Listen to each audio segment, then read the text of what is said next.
And Zavatra the antraka moa ny woman ambulance delivered tsy her tonga baby dia at tao home. amin'iny centre Hallelujah. iny A healthy baby. puis raha matoty That's the no baby. niteraka ny zanany io hitantsika amin'ny sary hoe salama Praise God. tsara ty zazy ty voninahitra ho And this is an'Andriamanitra truly a miracle. ary tena fahagagana tokoa there was difficulty. Mba saintsaina Medical izany hoe science raiky couldn't amby help. folo volana zao But izy the power of mitondra God brought fo. out that baby. Fa ny herin'Andriamanitra namoaka ny Many kinds of zazakely io. miracles. And here is Zany another ka hoe one. fahagagana This is mahatalanjona tokoa.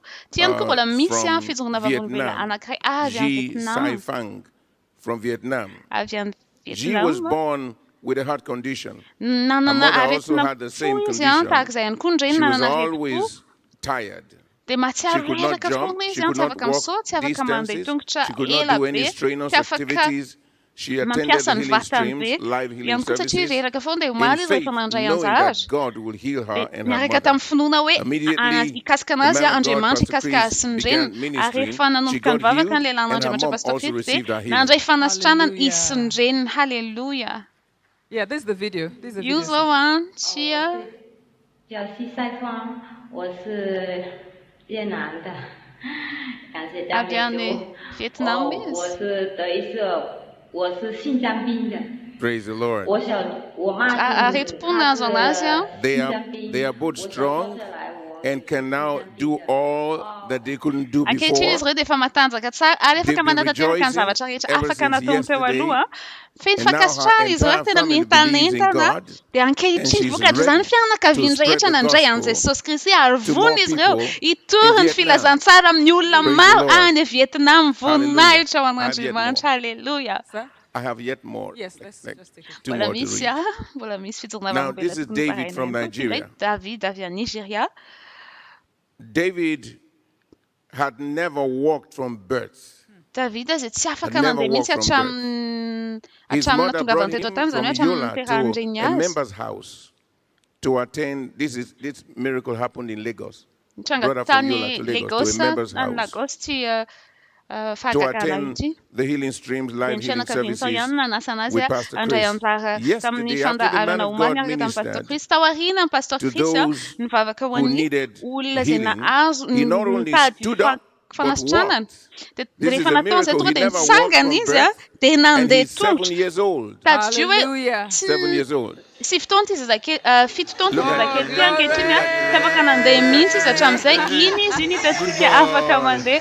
Voninahitra ho an'Andriamanitra. Halleluja. Never walked from birth. Tsy afaka nandeha izy an nandritry ny Glory to God. fito taona be zao. Voninahitra ho an'Andriamanitra. Jesus Christ the same Velona Jesosy yesterday Kristy ary and izy le tsy today niova and anio forever. mandrakizay. Praise the Lord. Dia ray n'Andriamanitra. This is another one. Ty mbola misy anankiray hafa ihany koa. This is Anne from Anna Nigeria. avy any Mrs. Nigeria. Anne had a fall 3 months ago and sustained serious injuries on her Nanao back. accident She could not move. She could nanao not accident izy dia stand. lasa nisy And she zavatra had been in narato the amin'ny lamosiny hospital tsy for the afaka past 2 weeks mandeha tsy afaka because of manao her ninina dia condition. tao amin'ny hôpitaly Yesterday, izy as the nandritra man ny of roa God herinandro omaly ministered, rehefa she avavaka got ho up azy ny from her lehilan'Andriamanitra bed dia and nitsangana began teo to amin'ny walk fandriana izy hoe around. ary She's afaka completely nandeha indray healed. Praise sitrana God. tanteraka izy ankehitriny Hallelujah. dia rain'Andriamanitra io hitantsika io izy That's it. hitantsika io izy. Hallelujah. Halleluja. Praise the Lord. Dia rain'Andriamanitra. Hallelujah. Halleluja. Praise the Lord. Now, this is day number 2. Averina And trano fandroano as I andro was praying faharoa this morning, ary efa nivavaka I was tandroano praying for maraina those, dia nivavaka some people may have connected and say, oh, day number 1 had passed and I have not received satria my mety misy olona miracle. mieritritra hoe nitranga You ihany may le omany even efa have za tsy received a nandray miracle, first of all, without knowing. fanasitranako. But if you Ianao think you mety haven't, hoe don't give up. ianao Don't mety give hoe up. efa nandray And fanasitranana fa don't think mety you mbola don't tsy have faith. nitranga You izay do. zavatra izay For dia the raha ohatra fact hoe that you connected hafa kosa nefa to ny teny hoe this, sapanao hoe tsy nandray this kasika ianao this dia aza mamototra particular mihitsy edition ianao of the fa live azony healing services an-trano with our man of fononao God, hoe Pastor tsy Chris, shows maintsy that you have mahazikasika faith. avy amin'Andriamanitra ianao izany hoe And tsy no maintsy matter how hositrana small ianao you think your faith is, Jesus said, na if nieritreritra your ianao hoe tena faith be kely be as tokoa ny small finoanao as na the Jesosy grain mihitsy of any a teny hoe mustard na dia seed, kely which is tahaka so n'inona ny small. finoanao He said, if you say unto dia this mountain, remove raha ka miteny amin'ny from here to tendrombohitra yonder ianao hoe place, miala it will ianao obey ary you. mifindra ery dia Your faith ankatoanao will izay work. tendrombohitra izay Just ny finoanao afaka listen miasa zavatra and angatahana aminao watch fotsiny for that hainoy moment. tsara Follow the instructions of the man of ary God, arao Pastor nitoro Chris. lalan'ny lehilahin'Andriamanitra Where Pastor you Chris are, na iza na where iza misy you anao are, na the iza na iza power of misy anao God will ny come to you, herin'Andriamanitra dia ho and tonga then eo you have to aminao receive ary and ianao be mila ready to act your mandray faith. mba rehefa It's mandray too ianao dia late mila to think mihetsika amin'ny it finonao. will not happen. It will happen. Tadio fa tara loatra raha Are you mbola eritreritranao hearing hoe tsy tranga izany fanasana devil zany efa cannot stop tara you. efa tara loatra Yesterday, satria the tsy man of God afaka cast out many devils. tsy afaka You heard the man fatorany of God devoly say the zany devil has left you. The fanasana devil zany satria efa has left navotro you. zany zany hoe fa natao Because voarainao these zany sicknesses and amin'ny fotoana ianao diseases tonga are eto afflictions fotsiny a caused dia by natao voarainao ny evil fanastrana spirits. mila misokatra And fotsiny today, fonao mila the mino word is ianao coming, dia the andray power of an'izay God ianao is androany a coming to ho you, tonga the ny man of God is tenin'Andriamanitra ho coming in tonga the ny fullness of herin'Andriamanitra the ary blessings of the gospel of tonga eo ilay Christ. lan'Andriamanitra hamototra And ny when he comes, fahafenony ny fitahian'i Kristy ary rehefa tonga eo like izy Mary said to the disciples, ataovy say, tahaka whatever ny he says to you, Maria do tamin'ny it. apôstôly hoe Don't say ninona how, izay zavatra just asainy do it. ataonao dia And ataovy then zany you aza will manontany see tena hoe ahoana that ny your anaovako zany body tanterao has been fotsiny zavatra healed, asainy it had pastor amended ataonao at dia the ho word of hitanao fa God. amin'ny fotoana ianao manatanteraka At the word an'izay of dia God. ahita kasika eo amin'ny vatanao There's an ary atmosphere andraiky here, fanasitrana and it's being tadio fa transmitted to misy you atmosfera through your manokana phone. eto amin'izao Today, fotoana that izao phone is ary izay different. You'll be using atmosfera it to zay talk to everybody. afindra aminao God's talking to you and sending the afindra power of the amin'ny toerana Holy misy Spirit anao through that phone to your body, through that computer, through tadio that fa amin'ny television set, through alalan'io that projector. io And tambazotra angels arahanao io are a there ny to hamindrana aid ny you where you are. herin'Andriamanitra Today amin'izao fotoana izao is your famparo day. fa ny Don't anjely dia efa give up. miparitaka You know efa what's amin'ny ready to toerana give misy up? ianao Your androany no sickness is ready to give andronao up. aza The mamototra devil ianao is raha ready to misy give zavatra up. tokony hamototra androany And dia tsy you ianao fa io are next azetina in io line for a miracle. devoly a dia Your mpandainga ary testimony ianao is androany dia next. afaka mijoro And your vavolombelona testimony hoe will be mandainga today. tokoa ny devoly a Praise satria ianao dia God. sitrany ianao androany androany fijoroana Glory. vavolombelo Yes, voninahitra this ho is the an'Andriamanitra moment eny you tokoa are next. Who's androany next? a It's you. no Praise the Lord. fijoroana I'll just vavolombelo take a iza ny few olona hijoro testimonies vavolombelo here. manaraka We fantaro have a fahainao zay man who was in a hospital in Fiankoa Durban. misy a He had been shot fijoroana in his spine vavolombelona since 1994 and anankiray a couldn't walk zay without nanana olana crutches. tamin'ny But during the azondamosina healing izy a service, he nandritra ny suddenly taona maro discovered he izany hoe could tsy afaka stand nandeha and walk izy for tsy the afaka first nanao time. ninino fa We omaly have a rehefa nandray his anjara video. Can we tamin'ny just take fandaharana izy that? dia afaka nitsangana ary afaka nandeha ndao ny eo jerevantsika izay video zay afaka miondrika izy zavatra tsy afaka nataony ihany koa zany teo aloha tany He's bending without the crutches. halleluja voninahitra ho an'Andriamanitra Hallelujah. Praise the Lord. dia Hallelujah. rain'Andriamanitra Shot in tatsika the amin'izao a spine since Praise the 1994. Lord. Those are the crutches eritreretiny there. tamin'ny taona Hallelujah. Praise the 1994 Lord. izy no efa Hallelujah. narary ny I have azondamosina ka another tsy one afaka from nandeha araka China. ny There was tokony another izy lady efa who izy ny sitrany ihany fractured her koa ankle bones, and misy a since then she couldn't walk olona without anankiray izay crutches. avy any But Chine yesterday, tao during the amin'ny healing treviany streams, misy as Pastor problème zany hoe tsy ministered, afaka nandeha she araka ny threw away tokony izy her ihany koa crutches, izy and now she can nitondra walk all tehany the izy way no from nisy China. fianarana iny fa So many tamin'ny fotoana miracles izy no from mivavaka China. ilay This lagn'Andriamanitra was how when she dia was afaka coming into the nandeha meeting, izy a there she araka is, ny hitantsika walking eo amin'ny unaided video io on the right afaka hand mandeha side. tsara mihitsy Give izy the a Lord tsy a mila shout of nintehany intsony a praise. dia raha ho Andriamanitra amin'izao fotoan'izao And it's halleluja amazing the faith that people have ary to tena get the mahafinaritra mihitsy a recording before. ny finoana Because izay they ananan'ny know olona that ahafahany after there's going to be a ahafahan'izy difference. ireo a I want to tell you something. maka Can you just video take a recording of amin'ny yourself? zareo Maybe le you're tsy on the salama teo bed, aloha satria maybe you're fantany hoe somewhere. andray Take a fanasitrana recording izy dia because ahafahany your mandefa an'iny after raha is ianao about to zay a happen. We're dia going to be mandray sharing your ianao video testimony aminao around amin'izao the situation world. anao zao Glory to satria azo God. antoka hoe andray And then we fijorona had a vavolombelona ianao remarkable rehefa one. One of ahafahantsika our mampitaly hoe centers in ianao tsy Uganda salama went sy ianao tsy to salama a school of the deaf. All the children deaf there. And 4 of the kids had their ears opened. And we have the video. We have the video. etrany Can koa we see misy that video? zaza misy sekolo an-jaza mazenina dia efatra tamin'izy ireo a no nanomboka nandre halleluja ty zao a mikambana amin'ny Christ Embassy izy a manatra fisaorana ny lehilan'Andriamanitra Pastor Chris. Pastor Louis Osadame.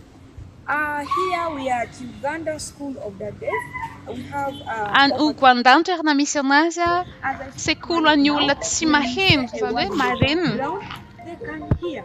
They can hear. dia rehefa nandray anjara tamin'io fotoana io izy ireo dia afaka maheno avokoa voninahitra ao an'Andriamanitra. For example, this one. You can see. Bah. Bah. araka ny hitantsika io maheno So izy it means he can hear. Now like this one. One. Look at the halleluja face. hitantsika amin'izany fa maheno avokoa izy ireo a voninahitra ao an'Andriamanitra halleluja. Jesus. Jesus. Jesus. So it's a miracle. Hallelujah. Hallelujah. Hallelujah. You know, they haven't heard, so they are going to start putting meaning to sounds and Hitano being able satria to mbola tsy form naheno the words mihitsy with their teo tongues. aloha dia But mbola can you just ampianarina raise izy your ireo hand zany and maheno. give thanks to the Lord Ianao who manandratra has ny done tananao such amin'izao great fotoana izao things amongst misaotra men. an'Andriamanitra izay nanao So many zavatra are goavana sy thankful to the mahalanjana Lord. teo amin'ny So many fiainantsika are tsirairay grateful avy for teo. what Tsika ireo dia has tena tokony happened to them. hankasitraka And so an'Andriamanitra many are also amin'ny zavatra expectant, mitsangy eo but amin'ny they're fiainan'ny olona, expectant in amin'ny praise. zavatra They're ataon'Andriamanitra ary expectant tsika with dia thanksgiving. They're miandrandra expectant because fiovany we have a miandrandra faithful kasika God. satria tsika Wherever you manana are, finoana aiza na aiza toerana participate in misy this ianao meeting with mandray all your anjara heart. amin'ity Be a part of fivoriana ity. everything going on. Okay, ianao andray And you anjara will see tokoa that the amin'ny zavatra same rehetra n'iny atmosphere na that is zavatra here saina will be ataonao eto dia present with tanteraho you. izany Oh, satria glory to ny God. God atmosfera bless you right eto dia now. izay ihany ny atmosfera tonga any aminao tahin'Andriamanitra manokana ianao.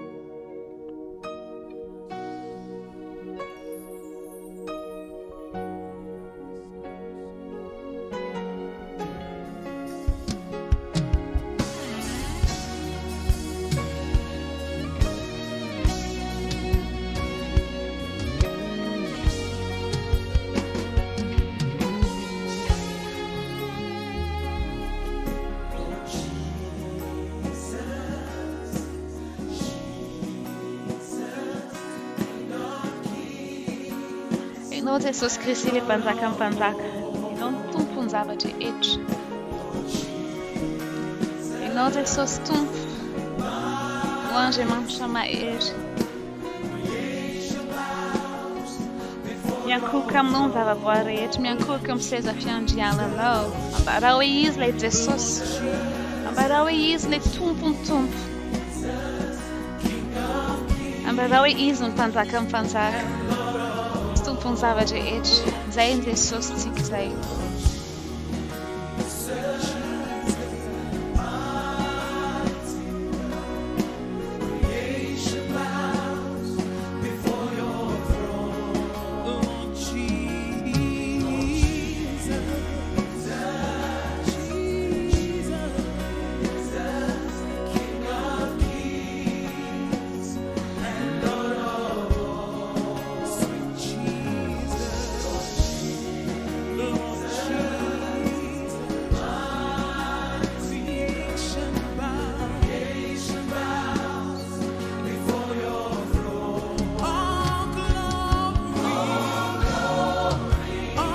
Voninahitra rehetra, ary mihaza rehetra, ny rehetra dia anazy avokoa. Ambara hoe ny voninahitra rehetra, ambara hoe ny haza rehetra, ambara hoe ny rehetra dia azy avokoa.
Praises to your name.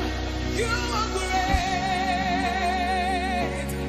You're the great and mighty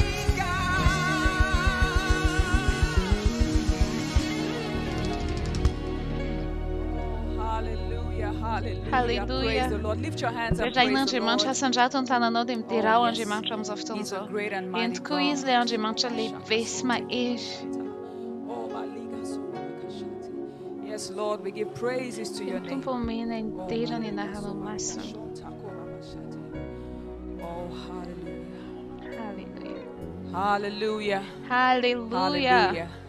Now, I would like you to get ready for the next segment of the Tika program noa where o we are going to vuna be am ni hearing fandaran inspiring manahaka testimonies de from previous ainu sikani fidzulu na editions of the favon Healing bella. Streams live healing services with our man of God, Pastor Chris. Makaskani And to anchor this segment, ftona please join me zenarati to ke o mazone welcome veza kan highly yula esteemed member of idzuro the favon Central bella Executive Council of Love de auna World, tanzansi the kya senior de minister at the manjayani Healing School, and the le host lananje of mancha Real Miracles Today. Please welcome Evangelist Dr. Eddie evangelista Owase. Dr. Eddie Owase. Peta na mafti kan fandraisanaz. I'm alive, I'm alive, Ver I'm nou, alive. ver nou, ver nou. I'm alive, I'm Ver alive. nou, ver nou. Hallelujah. Right where you are, Nessa there is nessa missão não life. há misfiena nem, There. misfiena Because nem. God's Spirit is at Satia work fana lange mancha de right where you famias are. am tuera na missão não Congratulations. aketi nuiza I arabai want na to manuka express no. my profound gratitude E tu te manachul to our soha man na of ni, God, our le lange Father, mancha raitsik. our life coach, Reverend Dr. Chris Reverend Oyakilome, Dr. for Chris this Oyakilome, opportunity nuiti fafana iti. to anchor this segment Ba fa como de of anzaram this tia program fandarana of anjanti. testimony Zanui fandarana on the fituna favon second belania day famti antru fa of the ajuani. biggest and greatest program on Pe noi planet programa Earth. inghesa in de Pastor, maneira thank you nanzo so tu pa tsara much mtso chaveza ka for the no club kwa opportunity. non fa fan. You know, it's day Ita 2 no. and it's Andrano miracles antfahu. galore. Arte na wem tuva Healings kamurusa kat kun everywhere. faga ganan fanas Blessings chanan. everywhere. Fitayin. It's a season of blessings, Zoon van ptonen a season fitayin. of grace. Zoon van For there's an ptonen fam outpouring faswavan. Zanuit in God's fam grace fant tsanani in all the faswavan nations manjement of the an world. firene na recha maniha nan zoturzo. Outpouring of God's Fam blessings, tsanan outpouring of fitayin healing, anjement. Found miracles tsanani everywhere. fanastana I na will thank sinfaga God for the kan. Aretem testimonies socha na we anjement have nun heard faga so kan far de fa from eno different achetom. parts of the world. Tamni. And tonight is another Fandahan nan changa one. umag. De And we're andranya. going to have, Gola besa ken ko fizu great, na great fafun beli. miracles. You know, over Azont ka the fait years, chang zan. we've had program, healing program with our man of God. Perdão, We've gente, had toda mal de men and nana na women from different ftona parts fanas of the chana world na nyara have their tam lives Pastor Chris fa transformed. ze arte na besa And kanum zuva von tonight, bela tamni again, we fiuvana have vora the nis retom opportunity fiena de androan skem bola mana nan zai listen fa to some fan of zai those yenwa testimonies, some amni of those sasa people sasa nem ni reu whose lives fizu na were fa von bel reu transformed through makaskani the Healing Streams Ulla Life mar Healing vitsvitsia zena de kaska services tam nanje with mancha our man tamni of God fandara na in the zenia past hatsikia years. And nyara I'm so katamni grateful, Pastor Chris stirring nandichun testimonies. zai And I want to say to Stonas you, nissen as fandaran you fa listen to these fanastana na testimonies, efanisia pay chamzai close zande attention marmarwa nu to fizuna what vavombela they are vai tsikel saying, zan votere mete what tsi they votere heard, mali ani how jufa they believed, nandichun zai what they fanastana did ni ha tsika to tam Pastor receive Chris what they ya received. onatun So zofton you can zotsika do yeno exactly the inna same skuza chana tondre and ulrumba receive your own fanis rewa miracle. I'm nanjaini confident faga kan that ba faith fano yam will be kuma na stirred up tapera in your kan zai heart atunga no as you azu ni listen to anzara these no yankuam testimonies ftone no mampiasan for funu your no manuka own cham yam no miracle. mantul te azwantoi And anjai faga gana yan kua yen for our no dem first yenwa yu testimony tonight, I want you to sit back and watch this kam video. zawa And I'll be fizuna right fa back bela for luan for the no rest restik of so the de story. tikeno So fant watch katsara this. de God arf bless you. nachart ta inaji manchino In July 2021, tam fulana sulaya 45-year-old Uzo Omeka started Tam nirtom. experiencing an unusual menstrual flow. She was rushed to the hospital, and after several tests and scans were carried out tira on her, matuti de nana she na was ula na tam diagnosed raza with ni cervical stran fo cancer. ka fona ta wana She tam was tau de teu immediately mu revna placed kanim on a dokteri series of zenten dokteri chemotherapy vuani sessions, uma but her miada ni sta condition ona did tan not zes na no improve. shimio Rather, it therapy got ni worse. fatsnis fi vana was kurun bleeding. fasalaman nan Very de serious rafoni bleeding. ja arte na I think they donated ya up rats to minsan sa 55 chan pints of blood. Sachia Case that we thought beta that ka lo was chan ran fo ka tam a minor something. It's different type of test. That was when they recover that she had Dia rehefa avy eo moa nakany amin'ny dokotera dia rehefa tany amin'ny dokotera ny tany dokotera ny teny hoe voan'ny cancer izy na nioma miada dia teo izy nina fanafody betsaka tena betsaka nefa tsy nitondra fiovana teo aminy akory zany tamin'ny fotoana izy nanomboka nihinana fanafody dia nitondra anazy tany amin'ny hopitaly tsy mora mihitsy zany satria tena efa kify tanteraka izy dia izaho moa mila teo foana miresaka taminazy ahatonga azy mba hanana finoana mba ahatonga anazy tsy hamototra fa ino hoe handray fanasitranana foana izy ary rehefa nitrango izany zavatra rehetra izany dia tsy afaka nanao ninina intsony izy tsy maintsy nampiny fianakaviany mba ahafahany manarateraka ny zavatra tiany atao ary tao anatin'izany mihitsy izy naheno mahakasika ny healing streams miaraka amin'ny pastor Chris. Uzoameka was live in the Healing Stream studio for a divine touch from God. Dia rehefa avy eo tonga dia lasa izy ireo nandeha tao amin'io toerana io ary rehefa nanomboka mivavaka tamin'izy ireo pastor Chris tamin'ny fitiavana sy tena hoe firehetam-po dia nandray kasika ny olona rehetra tao ary teo ilay lan'Andriamanitra rehefa nivavaka ho azy manokana nijereva ny taratasy hoe ina tokony aretina nahazo azy dia androany teo no nitsahatra ny aretin'ny tiramatoa anankiray ity izao ny fotoana andraisan'ny fahagagany herin'Andriamanitra dia efa mikasika azy hitondra fanasitranana eo amin'ny vatany iray manontolo ary teo ilay lan'Andriamanitra nametra tanana aminy androka ny fanany ratsy hiala tamin'ny vatany ary teo ilay lan'Andriamanitra dia nanambara hoe afaka izy hitantsika fa olona tsy afaka nitsangana mihitsy izy teo aloha teo tsy afaka nandeha afaka tokoa izy ary ankehitriny dia efa afaka mandeha voninahitra ho an'Andriamanitra. Halleluja.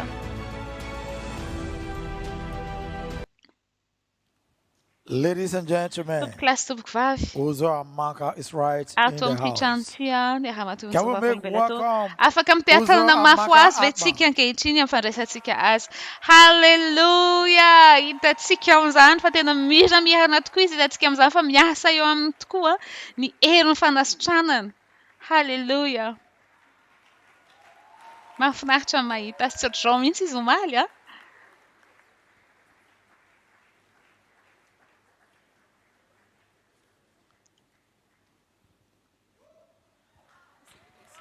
Hallelujah.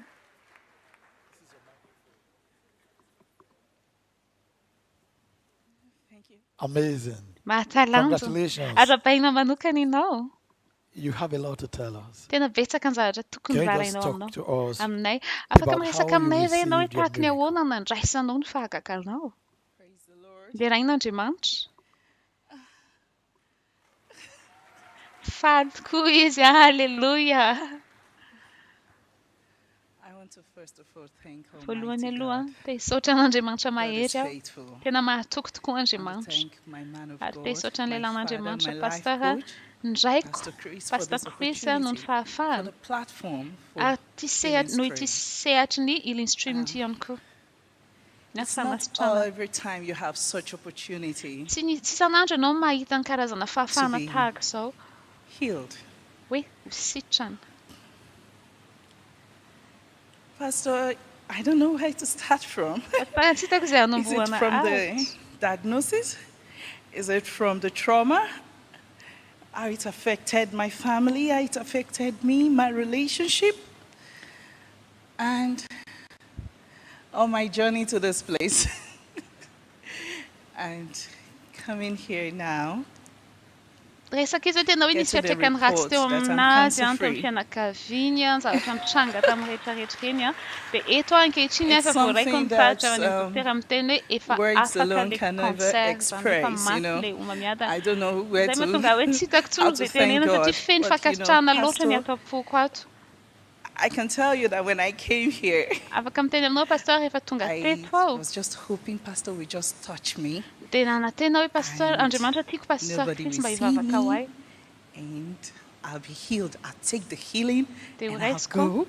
dia fanasitrana dia mba Something dia mandeha rehefa happened, avy eo. some of us like to hide. We don't want people to see Tamin'izy us vao being tonga tao healed. zany dia tsy tiany hoe ho We don't want the hitan'ny whole olona world izy to hoe see. io fa marary izy fa tiany hoe mahita ny pastor Chris izy dia mahakasika dia Turned titrana dia tonga around dia mandeha nefa tsy izay ny zavatra Pastor nitranga fa really showed me io izy zao fantatsika compassion. rehetra hoe nandray fanasitrana How hoe long did zavatra you have the tsapako malo condition? izy ny I fitiavan'Andriamanitra got, ay you manontany know, hoe révérend ity medically, it's something fifotoana might have been going on. natsapahanao an'izay Well, I aretina didn't tao know. vatanao I only got to know Zavatra in fantatro July dia nanomboka because efa tsy dia salama fa tsy fantatro hoe aiky efa I nisy was bleeding ifandraisany tamin'io. profusely. Rehefa fa And tamin'ny heritaona tamin'ny volana Jolay ilay izy my nanomboka tsapaka rehefa husband nanomboka had nandeha to raha tsy mitsahatra aho. call medical Dia people to teo come moa nivadiko tsy maintsy see niantso me, an at least dokotera make me hijery strong because I was weak. satria tena nalemy Then tokoa the tamin'izay doctor fotoana izay. said, okay, she needs to go for PCV. Dia teo ny And dokotera to niteny check taminantsy up, hoe she mila needs to do a scan. mitaratra Let's izy know what mila is making her mitaratra na bleed hoe so manao much. scan mba ahafana And mifantatra hoe ina the tokoa next ilay day tena said, olana. you need to rush her to the hospital Dia immediately rehefa tonga tany dia hozy ny because my dokotera hoe PCV was quite low. ndana ento So makany amin'ny I hôpitaly was malaky satria efa transfused and niratsy moved ny straight to the theater condition nisy anazy. immediately Dia rehefa hoe that sody makany amin'ny night. hôpitaly tamin'iny alina iny. And the doctor was like, Dia hoy ny okay, it's dokotera just a tamin'ilay small polyps. We just break up the neck and you'll be fine. It will stop the hoe tsotra bleeding. kely ny zavatra aminazy anao teo fa amboarinay kely ohatr'izao tingitianay dia It's, sitraninao zay ny because I teny was dokotera taminy. I was being transfused. All through the week, I spent almost a week in the hospital. Teo amin'ny herinandro teo aho tany amin'ny hôpitaly tany Took it for histopathology. 2 weeks later, they said it was cancer. dia How ho did herinandro you tao feel aorianan'izay dia niteny izy hoe cancer when akay the nahazo news azy. was broken Dia to you? tahaka ny ahoana ny fahatsapanao How did rehefa I naeno feel? ianao hoe cancer You know, nahazo anao. Well, well, I was on the in the hospital during Rehefa tao amin'ny the hôpitaly aho koa procedure. nandritra an'izay I fotoana izay overheard when dia the maheno doctor said foana something izy hoe about cancer. cancer ny zavatra And nahazo ahy.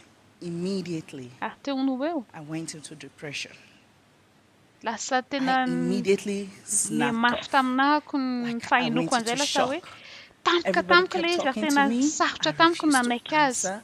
I Rehefa wasn't miresaka amiko ny talking. olona tsy niresaka I mihitsy was aho fa lasa just nidy tanteraka ny tao depressed. anatiko tao satria nanomboka You know, miasa to saina me hoe that ahoana izany time, I cancer thought zany. Tamiko a tamin'ny was the fotoana end naheno of an'izay living. vaovao izay dia tena hoe ho faty aho zany izay ny tao an-dohako. Mafy tamiko izay fotoana izay. I've lost a brother to cancer. Your Satria brother efa to cancer. ny anadahako efa my maty noho ny eldest brother. cancer. And he being a cardiologist based in France, he had a hospital in France and in Dia io Luxembourg, so he anadahako was io somebody that manana knew everything about cardiologue izy medical zany hoe thing, any and still Francis died nanana of cancer 4 years ago. So you can nanana imagine ny klinika it anisy was tany a dia an eritrereto hoe emotional efa thing for taona my lasa family maty ny cancer to iny hear the name cancer iny again. anadahako iny dia sainsainy hoe tahaka ny ahoana fomba haino ny And fianakaviako raha maheno indray hoe I was za angry anabavy indray a no and voan'ny cancer bitter. indray. Ary tena mafy tamiko izay I was nanomboka very nangety ny bitter. tao anatiko tao a. So Tsy nekeko at the mafy time, taminahy nanaiky an'ilay I, vaovao tany dokotera. I just said, you know, Dia God, tamin'izay any teny hoe hitanao if Andriamanitra I'm going to have to go, no problem. raha tokony Alright, hafaty now aho let's tsy move maninona over avelao andeha ho faty. to how you received your healing. Zao tiako ianao hiresaka hoe tahaka ny ahoana nandraisanao ny Okay, fahasalamanao. so You were telling us how the Understand, no? man of God came and all that. yeah, Rehefa le niteny ianao hoe tonga tokoa ny lehilahy I n'Andriamanitra was mivavaka just taminao. among the live audience. Izaho moa dia niaraka tamin'ny Pastor olona went maro round teo a izay laying tsy hands salama on dia nefa some, pastora and, nametra tanana tamin'ny you know, sasatsasany He amin'izy was ireo just ministering to everybody. mivavaka ho an'ny olona When it rehetra got to tao. me, Fa rehefa tonga teo amiko izy Pastor told everybody to stop the music. dia pastora niteny tamin'ny olona rehetra hoe ajanona And ilay everybody mozika went dia silent. nangina daholo ny olona He rehetra. whispered to me, he Dia asked mipitsipitsika me, tamiko izy hoe nanontany ahy hoe how long has this been? hoe You know, afirina ianao no tsy salama tahaka izao. Pastor, you know, when Pastor was ministering, I was just looking Efa at him. I mivavaka focused my aia. gaze on him. I Pastora was dia just looking nifantaka at him. taminy I aho didn't remove izy ihany my no eyes from him jerevako all fa izy foana along. jereko You izany know, hoe I could fifatoako rehetra see tany aminy daholo. this business-like, strict face, you know, Dia eyes, hitako hoe tena someone hoe ready to do something and vonona ny focused anao on what zavatra he's izany hoe doing. fantoka But tamin'ny when zavatra he ho ataon'ny spoke pastora. to me, Fa tamin'ny fotoana izy nefa I niresaka heard tamiko a kind and compassionate dia eny voice. feon'ny I olona could feel tena the hoe love of the mahafinaritra Father. eniko hoe eniko ny You fitiavan'Andriamanitra know, tamiko. broke me a Ary lot. izay zavatra izay tena nikasika ny foko The manokana hour, mihitsy. the place was already electrified. You Le could, toerana you efa could enao feel mihitsy the ny presence of God. fanatrehan'Andriamanitra tao amin'ilay So toerana aloha. me Fa hearing tamin'ny that, fotoana I izy a knew I was going to be healed niresaka that day. tamiko manokana I tena hafa mihitsy ny I zavatra was tsy sure I tapako was teo. going to be Ary tena healed. fantatra hoe tsy maintsy nandray So, fanasitrahako aloha izaho omaly. Pastor ministered on to me, I was so full of thanksgiving. I Kan was pa thankful to the Lord. I was just so emotional. I mean, it's touching. I mean, Até não na I was casca mas no overwhelmed with joy. na falta terra I kan can't fuk. express enough how Sagt schon I nan, feel then, sagen because wir, when something has passed, you can't really exactly state it out how you felt. So how have you been since then till now? What has it been like? Artak nie That's ona why za I'm nie no bubbling no with mal joy. ke cham nie chwania. I'm full of joy. Parte na fin FIFA I lina. can do anything I want to Kama do. no za chariete ze ti kwa You know, tawa. I tell people I'm a product of grace. Za mu dem tenia Did you mi go ko back to the izon hospital? fukachni. Yes, I did. Tell us about it. Inferno tanim nie odpaliak. I did. The oncologist had told me the name of the cancer was adenocarcinoma, something like that. Tanim nie tamu den doktor na nie Yeah, na and he hanan said le it's very konta. aggressive. Uma So he miada na said, deweti uma if miada you na stop raitia. treatment, this thing is going to be so aggressive. It will go Rawa round no an than final no that. fana So, food yan de I told this doctor once, I told her, do you believe in miracles? Because, Pastor, do you know, all this time, even the day I came for the live show, I had gone for radiation. I'd had chemotherapy a day before, so I was weak. I was weak from it. And when I went for the radiation, I told her I wasn't going to come back. So the woman told me, please, can you come back and lay your hands on all these people, because there's so many people that had cancer. So many children. He said, come back and touch all these people too. So when in December, because my oncologist then was on leave, she was on vacation. So I had seen another oncologist that told me that, okay, you know what, you just go do your tests, then you come back. So when I came back, I wanted to do the test, be sure, because they told me to come. I went to see this oncologist, and she was so like, you know what, madam? I don't like the way you did your treatment. I don't like this at all. I need you to go and do an MRI. Let's be sure. I don't like this. I told you, she was all looking negative and all the things. I went for an MRI with my husband. The next day, the results, he went to pick the result. I asked him, what's the results? Der heeft na tomu chitara fana recha resultat recha de nan tan niku izrui taknya ona hun fukatun resultat. It's read that cancer cells diminished. It's gone. Pensava que sura chatawa natun tarta stanim doktera wine java tatera kan cancer recha ni. I was so full of, I just started dancing. I was full of joy. I just said, praise the Lord. And it affected my husband because it affected his faith. It's encouraged him because he was somebody that, after some time, being the nature of his job, their faith is not so strong. Oh, he was excited. He was excited. He was happy. Then, what happened afterwards? I went back to the doctor. And they confirmed that it was negative. Yes, there was no cancer. I went back to the doctor, and the doctor delayed me for an hour because she had to be with other doctors to check the result, to read. They don't look at the report, they look at the scan. They want to look at the CD.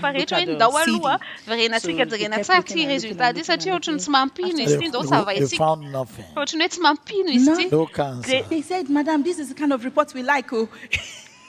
What would you like to say to someone who needs a miracle right now? Just very briefly. Someone watching you. Yes, you need to believe.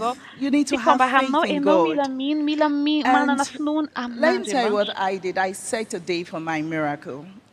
I was so sure I was going to be healed. I started out badly being depressed, but at a time I knew I needed to focus on God. And I kept saying, I have the life of God in me. So that's what they should say now. And they should focus their attention on the power of God. Congratulations. What would you like to say to the man of God, Pastor Chris? Pastor, I love you from the bottom of my heart. Thank you, sir. Thank you very much, Amaka. Thank you. Thank you, sir. Thank you. Congratulations. Thank you, sir. Congratulations. Wow. What a night. What a night. Faith is being said. I have another testimony. And I tell you something. This will take you to another level. It's from glory to glory. And so I'd like to sit back, watch this video, and we'll be right back for the rest of the story. Watch this. The Healing Stream's live healing services with the man of God, Pastor Chris, has availed many the opportunity to be blessed and have their lives indelibly transformed. Life for 54-year-old Mandana Ketabachi from Vancouver, Canada, was excellent and beautiful until a certain morning in 2012 when she woke up from sleep with aching pains all over her back. Not picking much of it, she went on her daily chore with the hope that it would resolve on its own. However, this was not the case. These aching pains on her back quickly metamorphosed into steady aches and random sharp pains in her joints, head, and muscles, resulting in stiffness in different parts of her body. In no distant time, a once active and agile Mandana realized that moving her body had become a seemingly impossible task, and shortly afterwards, she began to depend on assistive devices to enable her to carry out daily activities. This condition was further aggravated in the year 2020 when she was involved in a life-altering accident, which adversely affected several parts of her body, including her neck, shoulder, cervical spine, and led to the loss of memory. Following several protracted but futile trips to various healthcare professionals, she couldn't find a lasting solution to her continually deteriorating condition. Confined to the use of crutches for mobility, always in need of help to carry out her Então, day-to-day natanza isso activities, mention tudo and até with na her artimentos memory na gada quickly gafana pina fading tam away, nyula ba fa nyula Mandana nan piazi realized afan that mana her once tatera kan zava exciting ja life tuknia had to come zandwe to a grinding tiana halt. tsana na fiana na At fian this fan stage, fientani where tana all hope takon seemed teu to be alu teu lost, insunis Mandana had a na break nubka when she heard kivis na about the nubka Healing disfanan Stream's live tenan healing services fatam with ftonis Pastor na en Chris. makaskani With fandara na faith in miaraka her pastor heart to Chris receive mumbani that one touch fanas from tana God tena that mboan would change her sainy life skafan forever, funu an she ftonis mandray expectantly anjara amin'ny registered fotoana to io attend the dia andray October ny fanas fotoanany 2021 avy koa edition of the Healing dia nandray Stream's anjara live moa healing izy tamin'ny services hertaona with tamin'ny taona Pastor Chris. 2021 tamin'ny healing stream niaraka tamin'ny pastor Chris zao dia nahita ny situation an'indra vavy iny mihitsy ary tena mafy taminy ny zavatra nahazo azy tsy maintsy nitondra ny inteany iny foana izy a dia moa nanampy anazy rehefa midina ny tohatra izy a satria tsy afaka ny nandeha tongotra izy a tsy afaka midina tamin'ny tohatra intsony izy satria mafy taminy nanatanteraka an'izany. Billions from all walks of life converged to not only participate in the October 2021 edition of the tamin'ny Healing Stream's oktobra live healing 2021 izy a services with nandray Pastor anjarany Chris, healing but to stream also niaraka witness tamin'ny pastor firsthand Chris mba the ahafahany liquid midova love of God olombelona in ny action. fitiavan'andriamanitra sy ny Like Mandana, herin'andriamanitra many look miasa eo forward amin'ny to that fiainany. word from God that would turn their situations around for good. Tao anatin'izay izy nanana fanantenana hoe Andriamanitra afaka nikasika azy ary tao anatin'izany fotoan'izany mihitsy izy a nanana fiandrandrana hoe andray kasika avy amin'Andriamanitra zany hoe lona tanteraka tao anatin'ny fiankohofany nilona tanteraka tamin'ny fotoana rehetra ary nanantena tena hoe famerenany lona eo amin'ny fiainany amin'ny fotoana lehilahin'Andriamanitra pastor Chris vavaka ho azy. Eto pastor Chris miteny hoe manatitra ny fanasitranana aminao aho. Ny herin'Andriamanitra amerina amin'ny loniny taolanao rehetra. Ny herin'Andriamanitra amerina amin'ny loniny ny hery aminao amin'ny anaran'i Jesosy Kristy. Okena ho sitrana tanteraka. Okena ho sitrana tanteraka.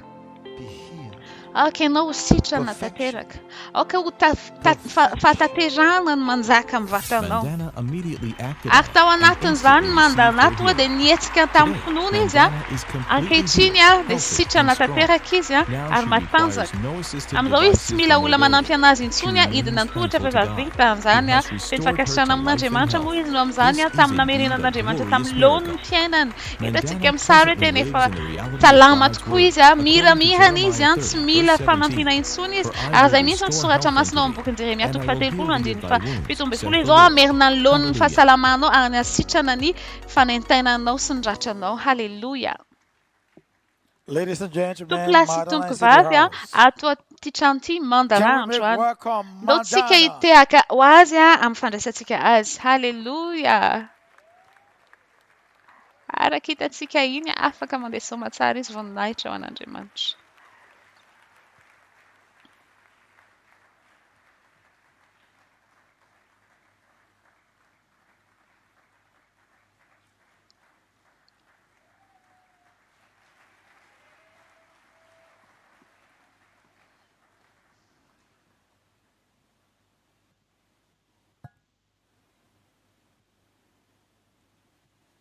Madana, congratulations. Mandana ahabaina manokana ianao. Makasitraka tompoko. Wonderful. Can you just tell us? We just watched a video. We saw look at me, please. We saw the stage you were. Hitanay ny toerana nisy anao hitanay ny zavatra mitranga teo aminao dia ankehitriny nefa rehefa mahitanao eto dia tena niova tokoa. Tahaka ny ahoana nandraisanao ny fahagaganao ianao namonjy centre-na famasitranana anankiray dia zarao aminay hoe tahaka ny ahoana nandraisanao famasitranana. Eto aloha zaho dia misaotra betsaka amin'ny Pastor Chris. Ary misaotra betsaka amin'ny Jesosy Kristy. Satria nandray famasitranana tokoa tena mafy tamiko reny rehetra reny. Since 2016. Nanomboka tamin'ny taona 2016 nanomboka tsy salama, nanomboka naneny fanentainana, nanomboka taty amin'ny tongotra taty dia niakatra taty amin'ny vatako ambony taty. Have several treatments. So efa betsaka ny fanafody I had bad pain on my manentaina ny lamosiko ny tolana and palms that I couldn't walk and ka natonga tsy afaka nandeha intsony. Misy fotoana moa niezaka nandeha dia nenjera tapaka dia toa dia nentina tany amin'ny dokotera malaky tany amin'ny hopitaly. Dia teo nisy tsindrona natao anankifolo be izao nandritra ny andro anankiray taminazy. I was in very bad condition. Tena mafy tamiko izay zavatra izay sarotra be tamiko tena hoe nanentaina. Henoko foana ilay fanentaina tamin'ny vatako rehetra dia niantsony rahavaviko moa zaho tao anatin'izay. Tell me that there is a healing. Dia izy no niteny taminao hoe misy fanasitranana tonga tsy ho ela dia afaka mandray anjara amin'izay ianao. I said I'm very badly I cannot walk even calm. Dia niteneniko izy hoe ka izany tsy afaka ho tonga tsy afaka mandeha tongotra akory aho. Groups that come and pick up me to the dia lasa niresaka tamin'ny mpikambana tao amin'ny fiangonana izy nakanako tao amin'ny they come over there and pick up me and at that time I get the healings. Dia nakatao an-tranoko ireo olona dia nitondra natany amin'ny centre anankiray dia tany nandray ny fanasitranana. Pastor Chris. It was very awesome. I was at that time standing and getting the healing power, and at that time was very praying tongues. And when the Pastor Chris says, when you get up and stand up, I stand up, and the healing comes through from Jesus over me. Raha tsy afaka mitsangana ianao mitsangana, raha tsy afaka mandeha ianao dia mandeha any dia tatenetsika tamin'izay teny izay dia niasa tokoa ilay izy afaka mitsangana, afaka mandeha, afaka misaoty tena henoko mihitsy ny fanasitranana nitsaka tamin'ny vatako. Krina tamin'ny vatako. Tena tsapako hoe tena ny tompo mihitsy mikasika ay. Right away comes through me and I received that. Hallelujah. Congratulations. Thank you. So what are the changes since when you received your healing to this time? What are the changes? After that, the changes that comes through me, it was changed through my discs back. That was my back disc change. And right away, I was feeling at night that one of my legs, right, is now different from the left one. And I asked Jesus, what can I do with this circumstance? The right now is shorter with the left is not balancing. Because you fix that, and you take one of the bone from that to become healed. That's what he done. So, and then the next day, night, he again comes to me and fix that from my disc in the jaw. Sitrany tato amin'ny lamosiko dia ny tongotrako miverina mitovy avokoa ny halavany avy eo. The things you can do now that you couldn't do before. Afaka zahainao aminay ve zavatra tsy afaka nataonao teo aloha, afaka ataonao amin'izao tazany afaka mandeha izy ianao amin'izao mbola mahay mifanaintainana ve ianao? Tsy maheno fanaintainana intsony ao ankehitriny. Ary ankehitriny afaka miondrika ihany koa. Or I couldn't do any yoga things or sit in the floor. Now you can that do all was of very this. bad. So now I can do. Praise God. I want to do something, run before I couldn't run even. That was. So can you talk to someone in Canada right now watching you? Talk to someone watching you. The miracle it was help that I could do without cane walking. I was depending on with the cane everywhere. I couldn't do with the step go down or up. That was the thing. I couldn't go up the hill. It was several years I wished to go climbing mountain. I couldn't do. Teo aloha zamba afaka niakatra tendrombohitra ihany tamin'izaho mbola salama fa rehefa tsy salama dia tsy afaka niakatra tendrombohitra tsy afaka niakatra tohatra fa ankehitriny efa afaka manao an'izay ahako manatanteraka ny zavatra tsy afaka natao teo aloha dia eto say to him thank you. It's blessed that you have that power energy and I might need more gift from him for other things too. We have more. Thank you. Thank you. God bless you. Thank you. Thank you very much. What an amazing story. Thank you very much. What an amazing story. Praise God. Praise God. You know, the power of God is reaching you wherever you are. As you hear these testimonies, faith is being stirred in your heart. If God could do it for her, He certainly would do it for you. Praise God. I have a testifier all the way from China waiting to share her testimony. So can we move over to China right now and get this story from Sierra Leone. Hallelujah.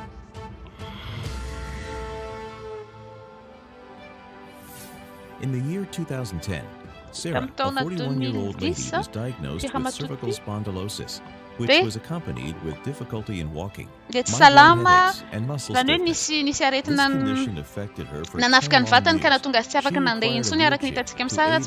All treatment she was on proved abortive, and her strength was ebbing away. This affected her husband and family greatly, as she had to depend on them for simple basic everyday activities. It was in this condition that she heard about the Healing Stream's live healing services with Pastor Chris. Her story changed when the man of God, Pastor Chris, ministered to the sick during the Healing Stream's live healing services in July. Tamin'ny fotoana lehilahin'Andriamanitra nivavaka ho an'ny olona. Rehefa niteny hoe izao dia mibaiko ny fahalemena rehetra, hiala amin'ny vatanao. I command the affliction to cease. Ary ambarako ny fanaintainana rehetra hitsahatra amin'ny anaran'i Jesosy Kristy. Ary tao anatin'izany tsara no sitrana tanteraka, sitrana tamin'ny fanaintainana, sitrana tamin'ny fahalemena, afaka mandeha tongotra izy amin'izao fotoana izao, afaka manao fanatanjahantena izy amin'izao fotoana izao, ary ao anatin'izany mihitsy no izarany an'izay fijoroana vavolombelona izay.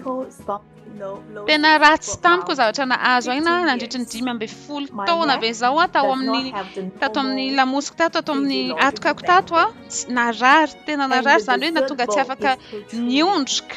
Dia tamin'iny azo lamosiko iny nisy olana be ihany koa dia izany rehetrarehetra izany moa dia nitondra aretin-doha tamiko foana satria ny saiko lasa nitondra fiantraikany ratsy tao amin'ny dohako tao izay dia nitondra aretin-doha tsy nety nitsahatra ka tsy maintsy natao masazy mba ahafahako mba manena kely an'ilay fanaintainana. Dia ny dokotera moa dia niteny hoe tsy hitan'izareo ihany koa izay afaka atao hanasitranana azy. Dia noho izany aretina rehetra izany tsy afaka nampiasa ny vatako araka ny olona normal aho. Tsy afaka mibata zavatra mavesatra mazava ho azy, tsy afaka mandeha mandritry ny fotoana maro, tsy afaka mitsanga mandritry ny fotoana maro. Rehefa ohatra ny mandeha toerana lavidavitra dia tsy maintsy mitondra ny chaise roulante iny. Taftona nainunia ni ministry misamiaraka amin'ny Pastor Chris tamin'ny Jolay tamin'ny herintaona tamin'ny volana Jolay. Nisy namany no niteny taminazy andray anjara tamin'ilay izy tany Shanghai tany Chine. Dia zay ny andro voalohany nandraisany an'izay nanatrehany an'izay fandaharana izay. Ary tao anatin'izay fotoana izay dia eny koa ny afo nirehitra tamin'ny vatako. Tanterahako fotsiny ny torolalana rehetra avy any amin'ny pasteur ary napetrako ny tanako teo amin'ny toerana izay milaiko amin'ny fanasitranana. Ary tena tsotra tokoa izany, tsy mba sarotra. Rehefa nanatanteraka an'izay dia tena tsapako hoe tena misy tokoa ny fanasitranana. Eniko nafana, eniko tena nirehitra tato anatiko tato ary tena nafinaritra ahy nandray an'izay fanasitranana avy any an-danitra izany. Tena feno fifaliana nandritran'izay andro maromaro izay ary tena nangetahetany izaran'izay fijoroana vavolombelona izay. Ary tamin'ny volana Jolay, 9 volana Jolay tamin'ny herintaona, nakany amin'ny hopitaly nijery ny tenako dia tao rehefa azo mitatitra dia fantatrao hoe inona vao tsy vatra tao mba tsy ny asehaka anao ito mitatitra. Ary ao anatin'izany dia no hamarinina fa efa verina milona ny atoko tsisy an'iny hoe tsy afaka miondrika intsony efa sitrana ary tsy manana olana intsony amin'iny azona mosoko iny efa sitrana tanteraka ao. Sitrana tanteraka, afaka manatanteraka zavatra tsy vita teo aloha. Tena fahagagana tokoa izany, tena mibehan'Andriamanitra manokana any amin'izany. Ary efa nasehoko amin'ny vatoko ity tatitra ity tamin'ny dadana dia tena talanjona tokoa izy ireo ary tena faly be ny amiko satria fantany nandritran'izay taona maro izay dia tena nijaly aho ary tsy nahitana vahaolana mihitsy tamin'izany. Dia ankehitriny izy ireo ankehitriny fantatro hoe Andriamanitra no nanatanteraka an'izany rehetrarehetra izany dia hain'Andriamanitra ary fantatro. Ary ankehitriny dia te hisaotra manokana amin'ny Pastor Chris misaotra betsaka ny zavatra rehetra nataonao aty Chine, zavatra rehetra nataonao tamin'ny Snow. Mankasitraka anao Pasteur, aokany Andriamanitra hitahy anao sy ny fianakaviana ankohonanao sy ny asa fanompoan'ny fanasitranana. Halleluja.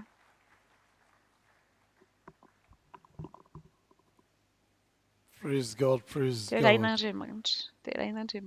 Just 1 second and Sarah will be up. Sarah, congratulations.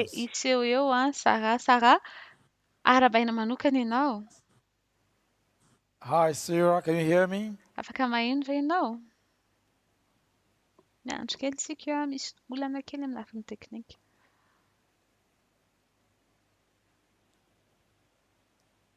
What an amazing story. Tena matalanjona tokoa ny tantarany aloha, mampanentanentana tokoa ny fijoroana vavolombelona ny zarainy.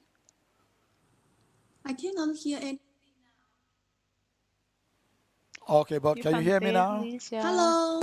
Yes, Sarah, congratulations. Sarah, baina manokana ianao. But Pastor, I cannot hear. But we're hearing you. Unmute your mic.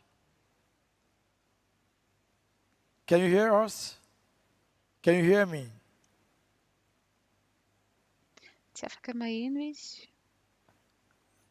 Sarah, can you hear me?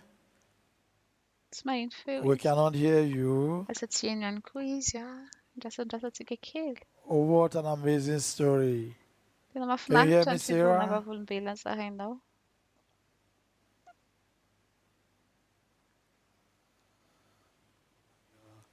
What a story.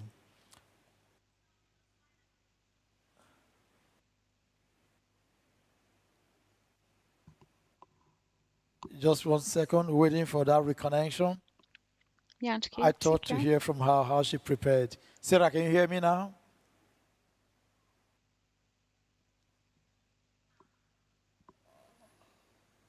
I wish we could hear you, but congratulations. Your testimony is very stirring. And we thought you could share with us how you prepared for your miracle, how you participated, and all that you did. But thank God for your miracle. We are so stirred. Having listened to your story. Congratulations to you, Sarah. Fanony lafiny teknika moa tsy afaka maheno zay ihany te tahin'Andriamanitra manokana ianao mety amin'ny manaraka angambany. We are sorry about that loss of signal. Tena ialana The tsiny testimony speaks for itself. you saw the videos, and that just tells you what God can do. It doesn't matter the country that you are in. It doesn't matter where you're participating from. God's power locates you, and it does not even matter what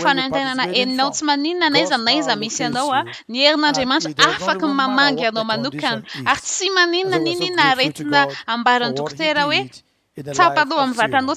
And now I have one last life testifier, and I tell you something, you'll be stirred by his testimony. It's a great story. It's a testimony that will spark up faith in you. And you sit back now while we hear his story. So I'll be going to sit with him to hear the rest of the story from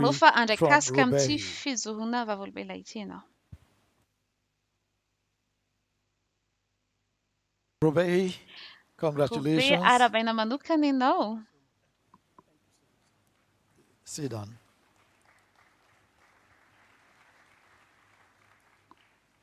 You have a great story to tell. Yes, sir. So tell us what happened to you. Tell us about the condition and how you received your miracle. Oh, thank you so much, sir. Before I say anything, I want to use this opportunity to thank our man of God, Pastor Chris, for the grace work and the answers to the nations and to me and my family. Thank you so much, sir. Just tell us about the condition. What it was and how long you had it, and how you received your miracle, and how you are today. I was about to help my friend in a walk, a co-worker, police, to carry a rim of a lorry to another car because we are doing a deliverance to another state. He left the rim, we were carrying it, and I felt an pain in my back. I was thought maybe it would go. But suddenly, after a year, from 2006 to 2007, I went to the doctor to undergo a test. An X-ray first, give me some pills, injection to reduce the pain. Undergo a test, later a scan. They told me that there's 2 centimeter cut in my backbone. In Spanish, they call it hernia discal lumbar. They told me that after some years, they told me that I had to undergo an operation.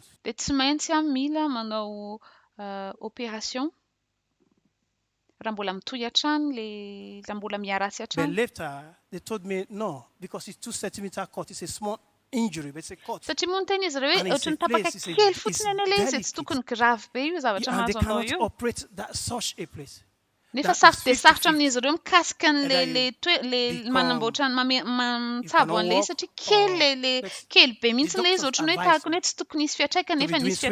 be swimming. Take it on some pills, use the pain. 1 little pain pills that I took all the time.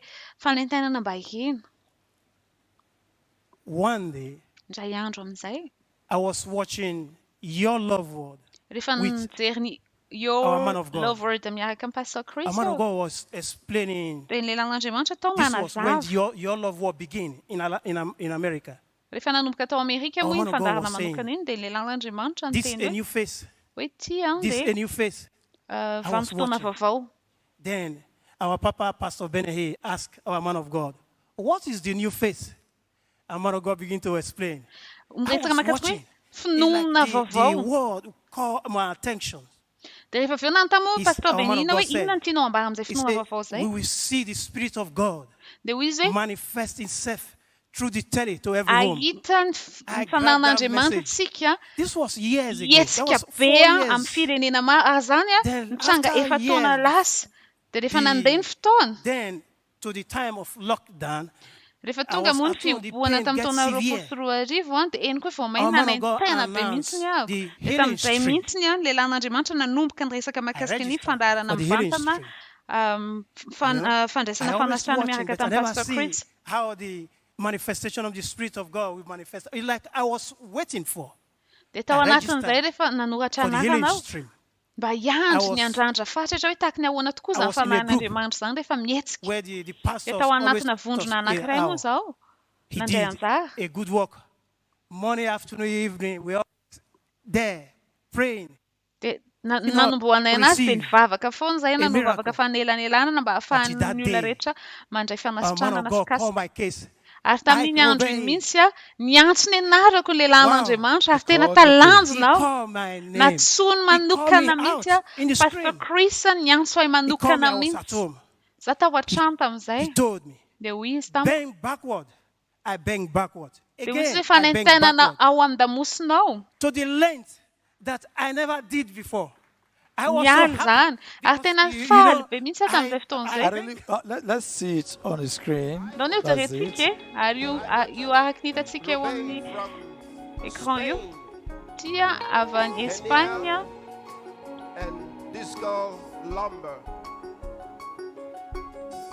Hoe fanentena tao amin'ny azo-damosiny tao.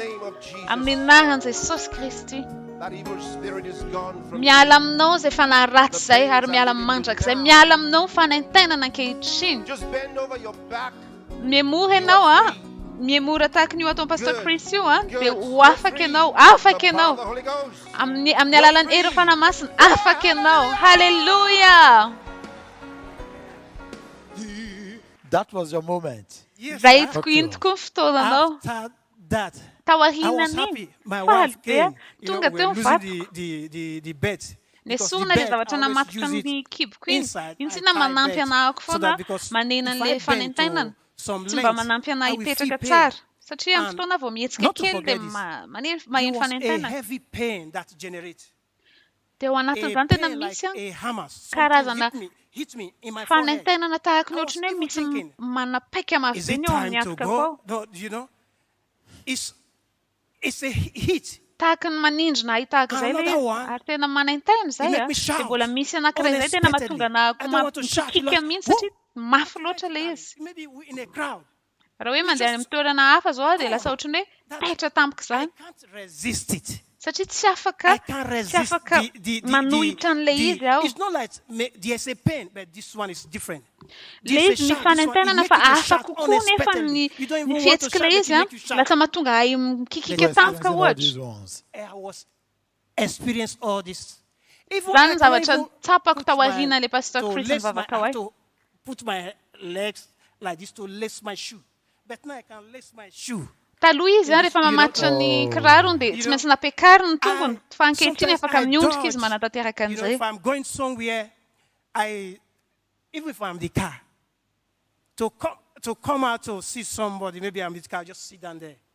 I don't want people to push me. I escape where I go.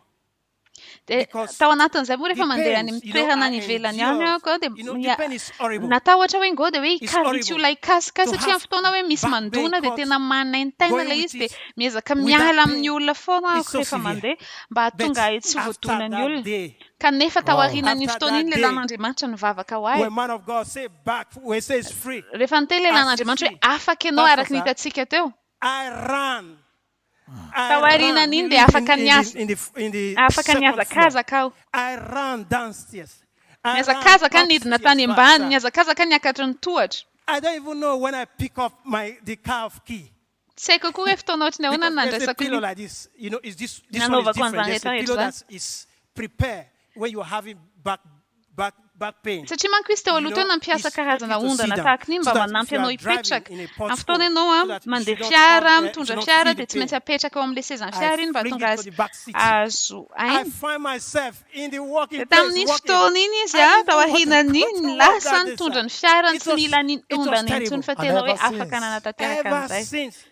Ary tsy nitranga intsony izay fanaintenana an'izay fa efa niala tanteraka. This is a testimony. Vatoko miteny amiko foana hoe fijorona vavolombelona zany ary tokony ho zarainao tokoa zany. to give a testimony. Ar não tem nem kuvat ket men sutunga tia idzurva volumbe. De falun vatque. Vonaijo na demanta se tefa na mbaja kfona we idzurva volumbe ne no. Thank you so much. Congratulations, Robert. Thank you, sir. Congratulations. Thank you so much. Thank you so much. I know you have so much to say.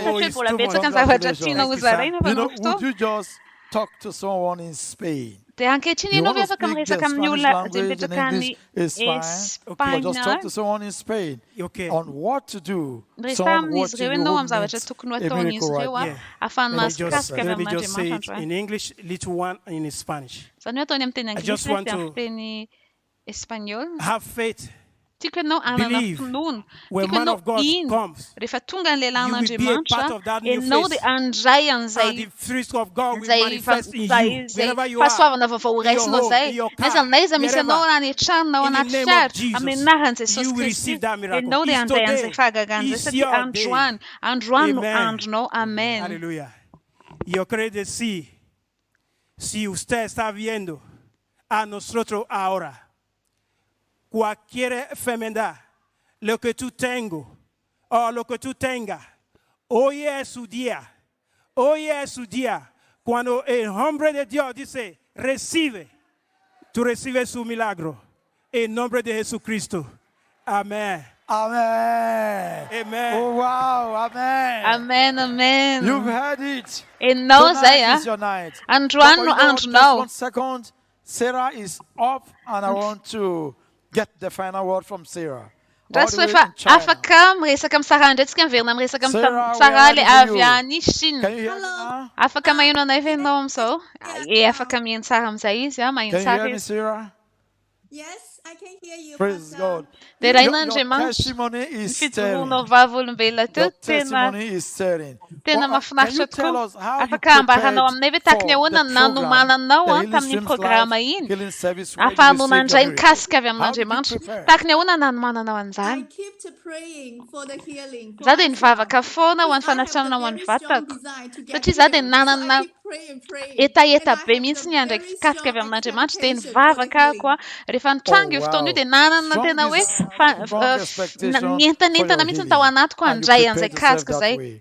All right, congratulations. Tak zai zan fatatike zan se baratelni tak zai na numana nyamba fana de kas. Kan kechin bangatane no saha iresa kan nyula demzeria no mani anan waiting to receive his or her Zemian fachacha ni fagaka inan tinombaran zai ulze.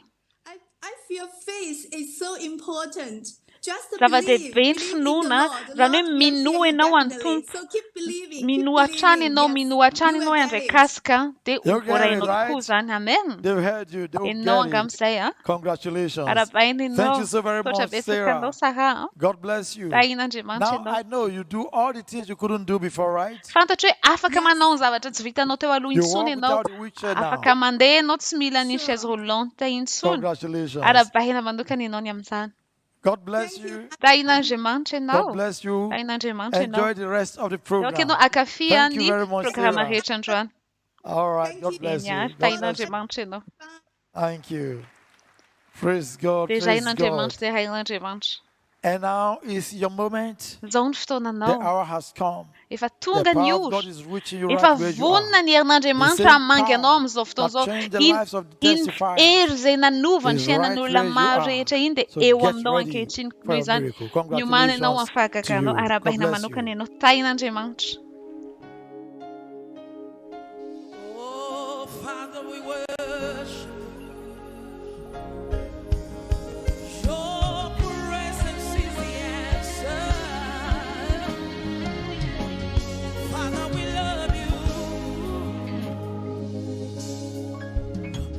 Your power is in this place. Lord, your presence is transforming lives. Lord, your power is in this place. Lord, your transforming lives. As we worship you, the blind will see.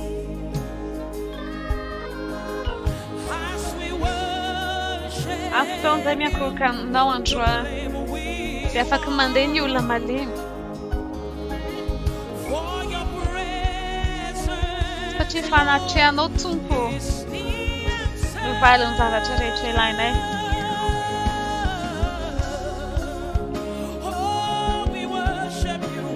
Tumpo minha kuka no ideia. Não lhe age mancha fina. Não minha kuka.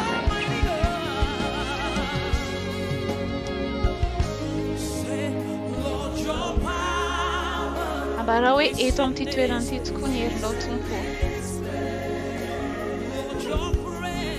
Arian baro yang kue. Fanatiano este manuva fiena no tamas.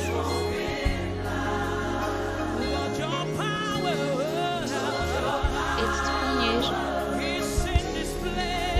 Et kunir natron. Ave fanatianza in un pura filmare.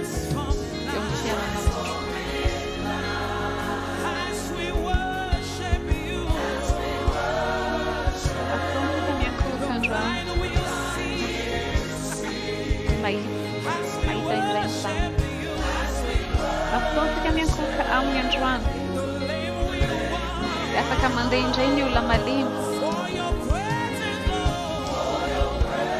Kachifana tian vahalen zava chabichila no anjwan. Ad edam patianza.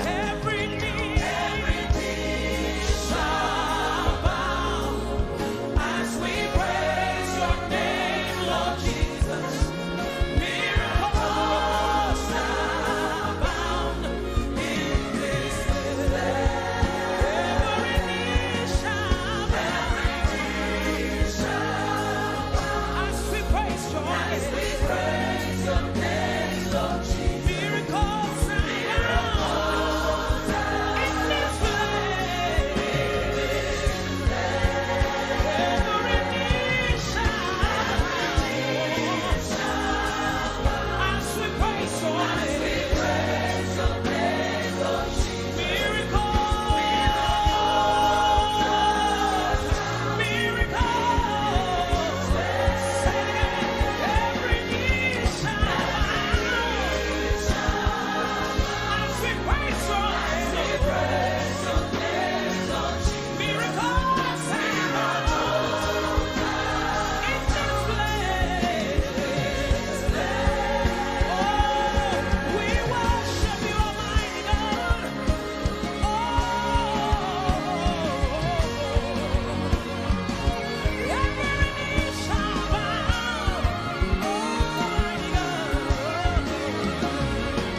You're the source of my joy.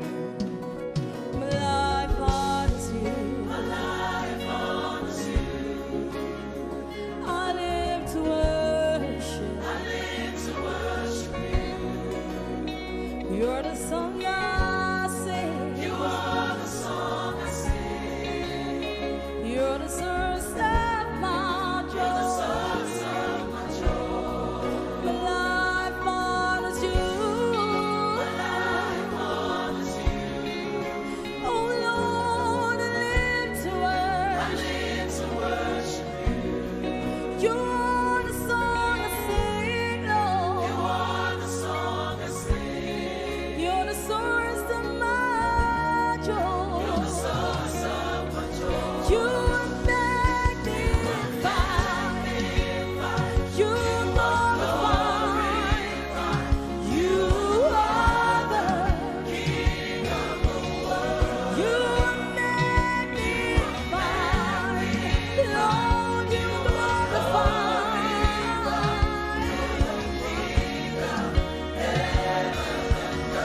You are magnified.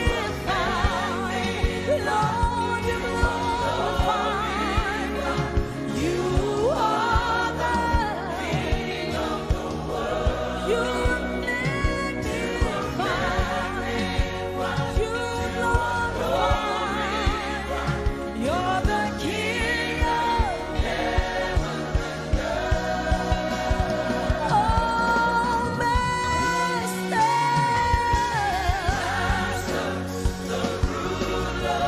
You are Jesus. Jesus. You are the one. Oh, Lord, you conquered death. You are Jesus. You are Jesus. You are Jesus. You are Jesus. You are the one. Oh Lord, you conquered death. You are Jesus. You are Jesus. You are Jesus. You are Jesus. The Savior of the world. You are Jesus. You are Jesus. You are Jesus.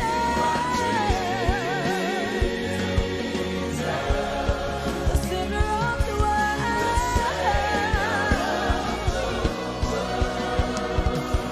You are God in us. You are God with us. You're the King of glory, Lord of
It's the end of all the sickness. It's the end of all disease. Zon fiafarania hitlerich. It's the end of all the torment. Zon fiafaran fatchuni famezina. Today is your day. That you found John no. Tena met mintu na nara comes off from the Hallelujah. Ham of tones of Rise and be healed. Okay, tanga. You see the name of Jesus. This is Rise and be healed in the name of Jesus. The name of Jesus. This is your day. Considering each one of their grace cards.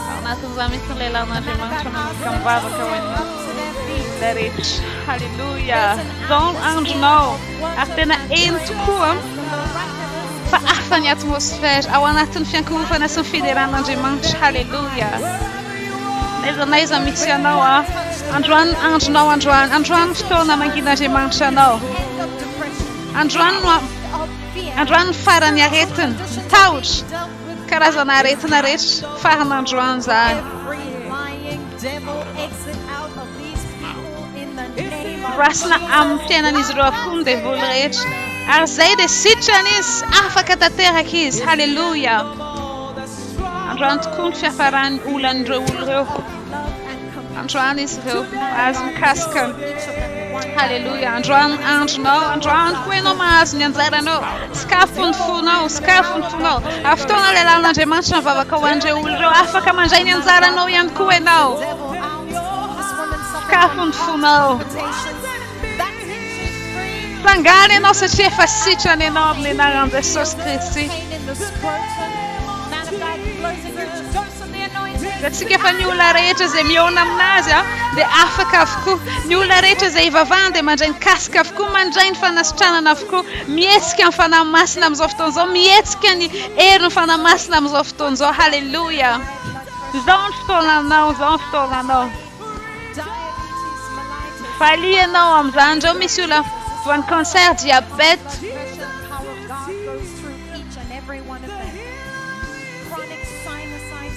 Tano fani erna de manta de famia samsrere avem nizro am kaska irai futsun.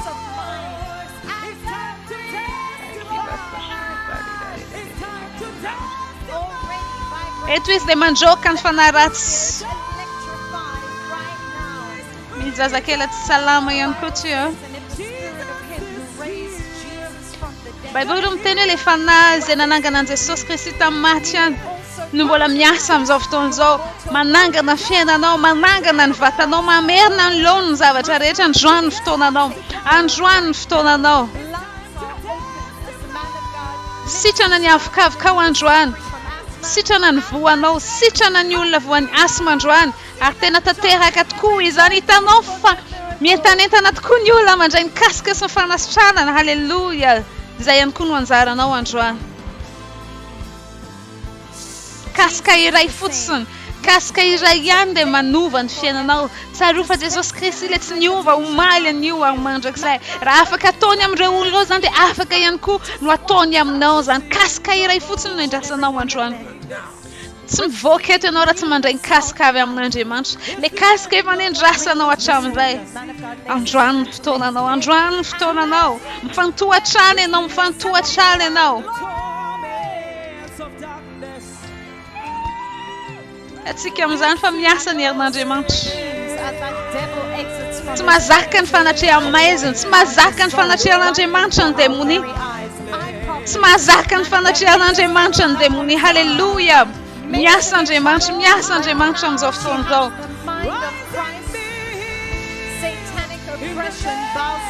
Sakan na tonga soskristi. Tawamni. Bible design kun sa wachembola mchanga mzofton zote so Christile na nirega tsikana sichana almaral design mchanga mzofton aftone na mvava kawan salam de manjain fanasitrahana izy ireo satria izay ny baiko voaraintsika zay ny zavatra tanteraka amin'izao fotoana izao zay ny zavatra tanterahan'ilay lalan'Andriamanitra amin'izao fotoana izao satria nirahana izy hanasitrana ny firenena maro. Halleluja. Midika izao fa raha iraka avy amin'Andriamanitra tokoa zany dia natao hitondra fanasitranana eo amin'ny fiainanao androany ny fotoananao. Rava ny cancer androany amin'ny anaran'i Jesosy Kristy. Rava ny hepatite androany amin'ny anaran'i Jesosy Kristy. Rava ny diabeta amin'ny anaran'i Jesosy Kristy. Halleluja. Hitatsika fa halleluja. Hitatsika amin'izany sary zany hoe sitrana tokoa izy ireo afaka mitranga ny zavatra rehetra. Ny zavatra rehetra dia afaka ho tanteraka amin'ny anaran'i Jesosy Kristy. Afaka miverina amin'ny lony izay ny fiainanao. Afaka miverina amin'ny lony ny fiainanao. Tsy manenina izay nambaran'ny dokotera taminao. Afaka miverina amin'ny lony ny fiainanao. Halleluja. Androany ny andronao.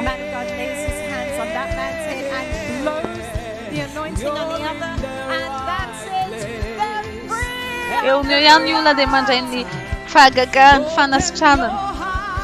Kafy fotsiny fonao androany. Man of God ministers to this young girl. So much love and care, opening her ears. And that's it. Infertility bows to the name of Jesus.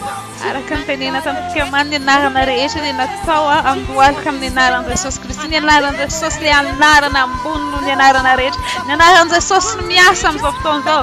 Jesosy mihitsy no miasa amin'izao fotoana izao. Izy ilay mbola manasitrana amin'izao fotoana izao.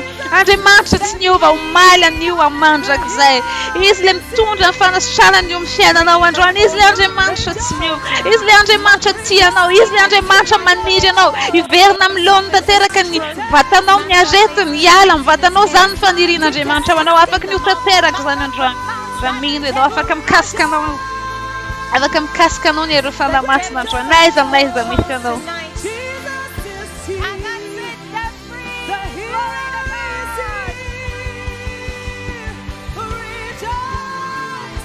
Those who were on stretchers are brought before the man of God. Paris, only 11 years old, is brought before the man of God right now. She is 11 years old, and for 11 years, raika ambin'ny folo taona izy anandritran'izay raika ambin'ny folo taona izay izy dia tsy niasa ny voany. Tsy niasa ny voa tao anatiny tao fa androany dia miova ny fiainan'ity zazavavy ity. Miova satria androany izy niazo kasika avy amin'Andriamanitra. Androany izy dia afaka ny mandeha. Androany dia miverina amin'ny lony ny vatandray manontolo. Afaka izy. Afaka izy. Halleluja. Afaka izy. Sitrana izy.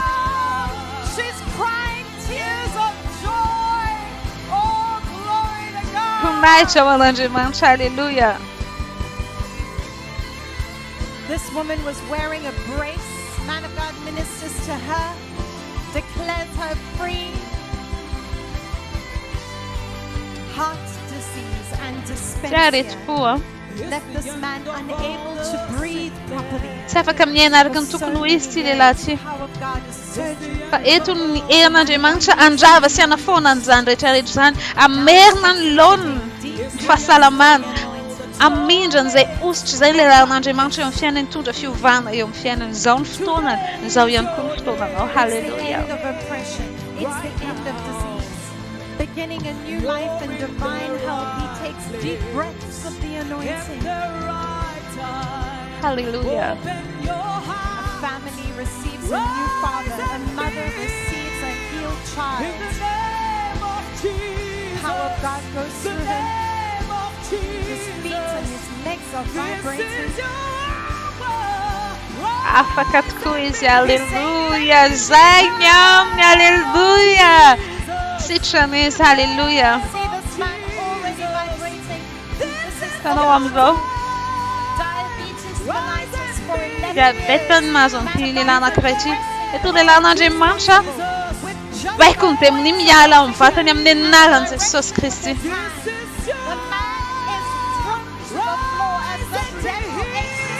Tanao fa tsy mahazaka ny hoditra. Tsy mahazaka ny hoditra izy. Afaka izy. Sitrana tanteraka izy. Saoran'Andriamanitra.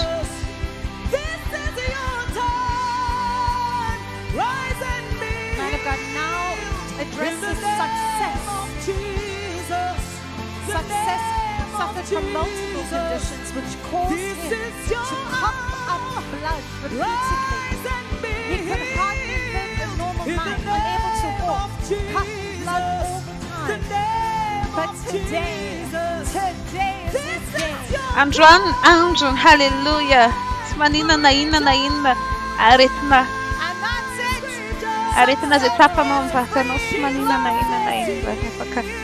New Andron, hallelujah. Years old, suffering from kidney failure and high blood pressure. Kana kaiti jaikuwa. Mana ula ni zemtustra. Armisula na yamkunfo natnyo. Tunela majemata na nirakazi deria zematsu. Arman jokan demunize matunga nyuvevali salam. Suka nyustra am.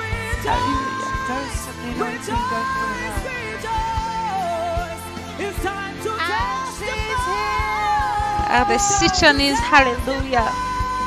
Man of God approaches Linda. Et tunjaile la nanje mancham vavakawani ula nakrai njai. Kidney failure. See her swollen belly. She's been in Tila matuana kreti njai ti vavani la nanje manchti da si dewin busnan kivun.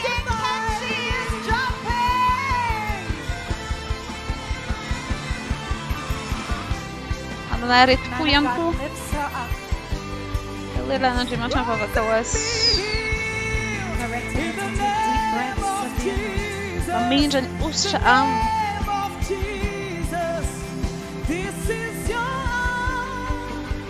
Man of God instructs hands to be laid on her. There's power in the name of Eu mis est kom ni naran de sos Kristi mjahtan de mancham loftum. Sichan ni no in le laran de mancha de sichan at kuizi. Hallelujah.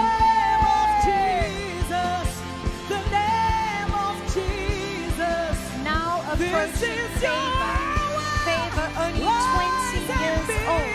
End-stage kidney failure, hypertension, Kwa ula ko pultona nyom bu nyom ku mis problem. Di mana na ula na yan kuiz amran. Bamstonan hallelujah. Sichanis for night on the manch. Tak zanian kutin vum mis problem. Mandiara kan tuk nuizan kun vum ivet nyasa insun. Načian telton ti ula na kretin njenan da ulan zaj. Ula la na žemačan pa bakast. Anjuan no man zaita na čala no Anjuan. Vou što na no.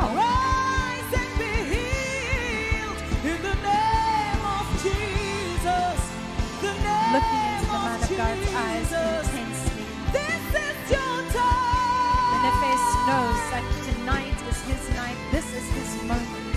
His destiny is altered in this very moment. The power of God transforms his body, altering his destiny. Newness of life for this man as he takes deep breaths of the anointing. Power of God surges through him. Afakis, hallelujah. My child, my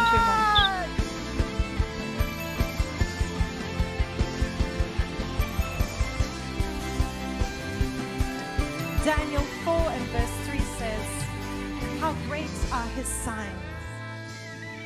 I see. Come on. Daniel verse 4 and 3 says, how great are his signs, how mighty are his wonders. His kingdom is an everlasting kingdom. His love and kindness, his warm embrace, his amazing grace. Ita confessava mais irmãos. Natal amplo, não? I see his goodness. Ita confessava mais irmãos. His tender mercies. Ita confessava o rapun.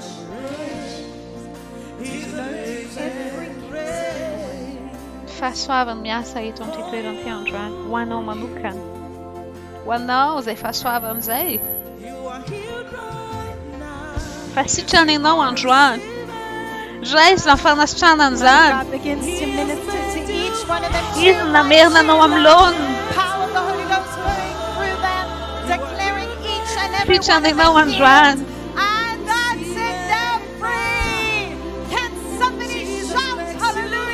Jesús Kristy mamerina anao amin'ny laoniny indray androany androany fotoanao Oh, it's glory everywhere in this place. Couples receiving beautiful babies, and each and every one of them. The glory of God is tangibly here tonight. 2 by 2, that's the end of renal failure. Ulcers are being healed. HIV bows to the name of Jesus. Sickle cell anemia, and they're healed. Glory!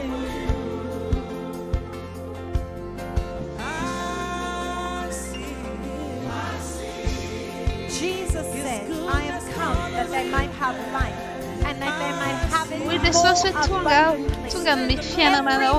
Fiainana be dia be ny tian'Andriamanitra omenanao fahagagana rehetra izay mitranga eto androany dia natao anao avokoa zany satria sitrapon'Andriamanitra eo amin'ny fiainanao dia ny andray kasika avy aminy ny andray fanasitranana avy aminy zany fitahiana voarainao avy amin'ny Jesosy Kristy ary izay no hitranga eo amin'ny fiainanao androany tahaka ny mitranga eo amin'ny fiainan'ireo olon'ireo ampitonanao manokatany aminao ray aman-po dia voarainao zany anjaranao zany anjara lovanao amin'ny Kristy zany fahasalamana zany ary izay no findra aminao androany raisy zany androany sitrany ianao androany raisy zany ankehitriny Jesosy Kristy ilay efa namerina anao amin'ny laoniny ministering to them. Woo, that's the power of the Holy Ghost goes through them. You are here today. You are here right now. Through the end of kidney failure, and God ministers to them with so much love and compassion. You are here. The love of Jesus is evident to us tonight as the book of Acts continue before our very eyes. This little baby, gastric cancer healed, spiritual conditions all manner of sickness and all manner of disease are healed in this night. Caso na aretina marro manangeza ny olona fa miondrika zany eo anatrehany anarana Jesosy Kristy izay marana ny anarana ambony anarana rehetra tsy misy aretiny tsy misy anarana afaka midoro manolona ny anaran'i Jesosy Kristy izay mahatonga anao sitrana androany izay mahatonga anao mila sitrana androany satria ninina anarana aretina izay tapanao amin'ny vatanao miondrika zany amin'ny anaran'i Jesosy Kristy Tianao tokoa Jesosy ary izay mahatonga sy amin'ny fahasalamana sy ny fanasitranana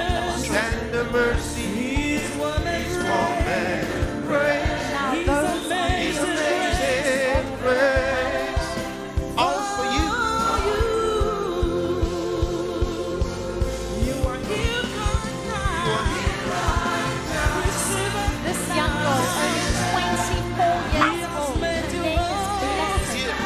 Diabetes is healed right now. Quando diabetes ny vehivavy iny nasiteny avy amin'ny lehilahin'Andriamanitra izy hoe sitrany ianao dia iny mihetsika amin'ny fotoana izy ary tena mientanentana hoe raisy ny fanasitranana tokony tahaka izany ihany koa toetontsika androany ahafahantsika mandray mikasika avy amin'Andriamanitra amin'ny fotoana lehilahin'Andriamanitra mivavaka ho an'ireo olona dia efa afaka miasa eo amin'ny vatanao eo amin'ny fiainanao izay fahasalamana izay fanasitranana izay noho izany raisy ary mihetsehanao amin'ny fotoana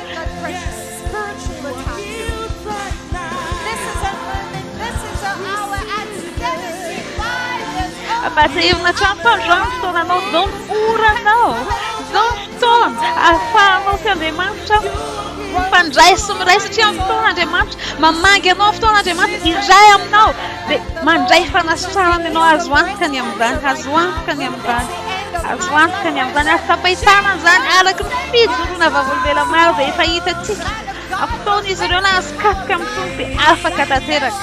Izay ny zavatra hitranga eo fiainanao androany. Sitrany ianao androany. Zay foana ambarao, sitranao androany. Ambarao zany hoe sitranao androany. Dia hitanao fa ianao ilay ijoro vavolombelona, ianao ilay ijoro vavolombelona ianao. Hypertension. But now, all woman is up to her feet. She's 85 and she's healed. Sufficient for you. I see His goodness. I see His tender mercies. His warm embrace. His amazing grace for you. You are healed right now. Sitrany androany. Resta fanasana zany androany. Izy rehefa namerina ny lohany makasika anao ray manontolo. Avy amin'ny lohanao ka hatraty amin'ny faladian-tongotrao. Sitrany ianao androany. Resta fanasana zany androany. Jesosy Kristy rehefa namerina ny lohany makasika anao. Avy amin'ny tapon-dohanao ka hatraty amin'ny faladian-tongotrao. Amin'ny fotoanantsika miankohaka eto ny fanatrehana. Sitrany ianao androany. Halleluja. Teno anao zany. Teno anao zany. Misaotra anao tompon Jesosy. Oh, what a miracle. Zany ka fahagagana. What a miracle. Zany ka fahagagana. Halleluja. Power of God. Zany herin'Andriamanitra miasa. Misaotra anao tompo Jesosy io. Before I pray for you, Alohany ivavahako anao, naiza misy anao. I want to share some important thoughts with Dia zara ten'Andriamanitra manandanja aminao. those in the studio here. You may be seated. Afaka masoerana ianao hamitsangana I just ianao. want to share some important thoughts with Dia you. izara teny manandanja aminao androany.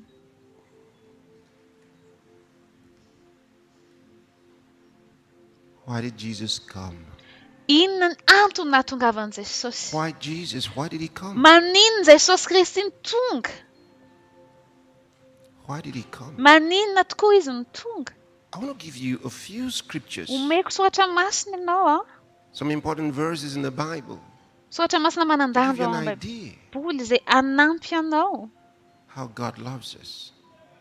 Anampy anao atakatra ny fitiavan'Andriamanitra anao. In 1 John, Ao the first Jaona epistle of St. voalohany, John, amin'ny Jaona voalohany, chapter 3, toko fahatelo. Jaona voalohany toko fahatelo. he gives us a clear message. Dia nanome antsika afatra mazava be izy eto. When you read in verse 8, Dia tombokontsika amin'ny andiny favalo. he says, He that committed sin Izay is of the manota dia devil. avy amin'ny devoly. For the devil Satria ny sinned devoly from the beginning. manota hatramin'ny voalohany. For this Izao no purpose, nisehony the zanak'Andriamanitra. Son of God Noho izao was antony izao no manifested nisehony that zanak'Andriamanitra he might dia destroy niandrava the ny works of the asan'ny devil. devoly. Halleluja. Did you see that? Hitanao ve zany famahinany teny zany? For this purpose, No ity the Son antony of ity no God nahatongavany was manifested zanak'Andriamanitra that he might mba destroy ahafahany the mandrava works ny of asan'ny the devil. devoly. He says, This is the purpose Hoy izy izany no tanjony. that the Son of God was Tanjona manifested to us. natonga ny zanak'Andriamanitra niseho tamintsika. And I want to remind you, Dia tiako if you haven't heard fantatrao. it Raha before, mbola of tsy course, hainao teo aloha then teo you're izay. hearing it now. Raha hoe vao androany mihitsy ianao fa maheno an'izany. What is the meaning of Son of God? Inona Son ny of God dikan'izany does hoe not mean zanak'Andriamanitra zany? someone Dikany hoe that's zanak'Andriamanitra born dia tsy by midika God. hoe olona Like when naterak'Andriamanitra. you say, Tahaka ny ianao rehefa miteny hoe John Jr. is the son of John Sr. tahaka ny ianao miteny hoe because he is his Jaona daddy. hoe mety His hoe wife Jaona ny gave anarany birth rainy dia Jaona to ihany koa John. ny anatsoina ny zanany zany hoe Jaona anankiroa zany. That's Dia not hoe the ty sense in Jaona which ty the Word maty of Jaona ny God anany satria Jaona ny talks datany. about the Tsy Son of tahaka izay God, ny fanazavan'ny Jesus Christ. ten'Andriamanitra mahakasika an'ilay hoe Son of zanak'Andriamanitra. God means Fa ny tian'ilay God zanak'Andriamanitra ambarety in hoe human flesh. dia hoe Andriamanitra ao the amin'ny meaning of Son of vatan'olombelona. God. Izay ny dikany hoe zanak'Andriamanitra. That's what the Bible means. Izay no ambaran'ny When it says Son Baiboly of rehefa God. miteny izy hoe zanak'Andriamanitra. Azonao And ve? you know, Jesus lived Ary Jesosy in a Jewish environment. They understood exactly what he meant when he said he was the Son of God. Azony tsara mihitsy ny tiany ambara rehefa niteny hoe zanak'Andriamanitra izy. You that are just a man.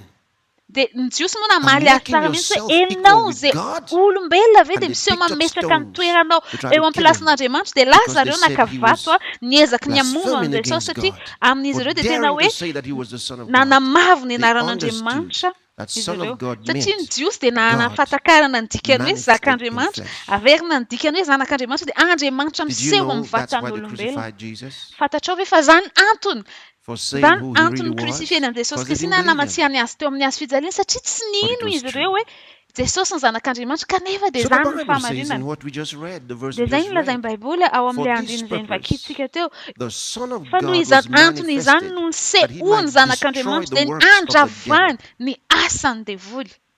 Inona ilay asany devoly? In the first part, he shows you sin. Any amin'ny etapany voalohany any izy miresaka mahakasika ny fahotana zavatra ataonao izay tsy mifanaraka amin'ny planina sy ny sitrapon'Andriamanitra. Wickedness, evil, faharatsiam-panahy, the works of the devil, destruction, sickness, pain, paikady, ny aretina, ny rofy, ny fanentainana, fahafatesana. Satria ny Baiboly dia miteny hoe fahafatesana dia vokatry ny fahotana. For this purpose, the Son of God was manifested, that he might destroy the works of the devil. And you remember in the book of Acts chapter 10 and verse number 38, the Bible tells us something about Jesus, how God anointed Jesus of Nazareth with the Holy Ghost, as the Holy Spirit, and power, who went about doing good. Look at that. He went about doing good. Izay nosoran'Andriamanitra tamin'ny fanahymasina sy ny hery sady nandehandeha nanao tsosi na sitrana izay rehetra azony herin devoka satria Andriamanitra nomba azy. Eto dia miteny Baiboly hoe Jesosy Kristy dia nanao zavatra soa. Noho izany ny olona rehetra izay nisitranin'i Jesosy Kristy dia nifatorany devoly. Tsy niteny mihitsy ny Baiboly hoe Andriamanitra nahatonga an'ireny olona ireny narary. Rehefa misy olona marary dia tsy Andriamanitra mahatonga an'iny narary fa ny Baiboly eto miteny mazava tsara hoe devoly no mahatonga asany devoly mahatonga an'ireo narary. Dia Jesosy Kristy izay nanao soa ary nanasitrana an'izy ireo raha lazaina amin'ny teny hafa ny fanasitranany dia asa tsara. Ka zay natonga an Jesosy nanasitrana azy ireo. Satria izy ireo dia nifatorany demon'ny tokoa. Zay ny tebika voalohany tokony ho fantatrao amin'ny antony nahatongavan'i Jesosy Kristy. Tebika faharoa raisin'ny notinao. His purpose stated very clearly in St. John's Gospel chapter 10 and verse number 10. I'd like to read to you from the Amplified translation because it breaks it down very simply and easy to understand. Listen to what it says. The thief comes only in order to steal and kill and destroy. These are the words of Jesus. Jesus said this. The thief comes only in order to steal and kill and destroy. I came that they may have and enjoy life. Did you ever think the word enjoy will be in the Bible?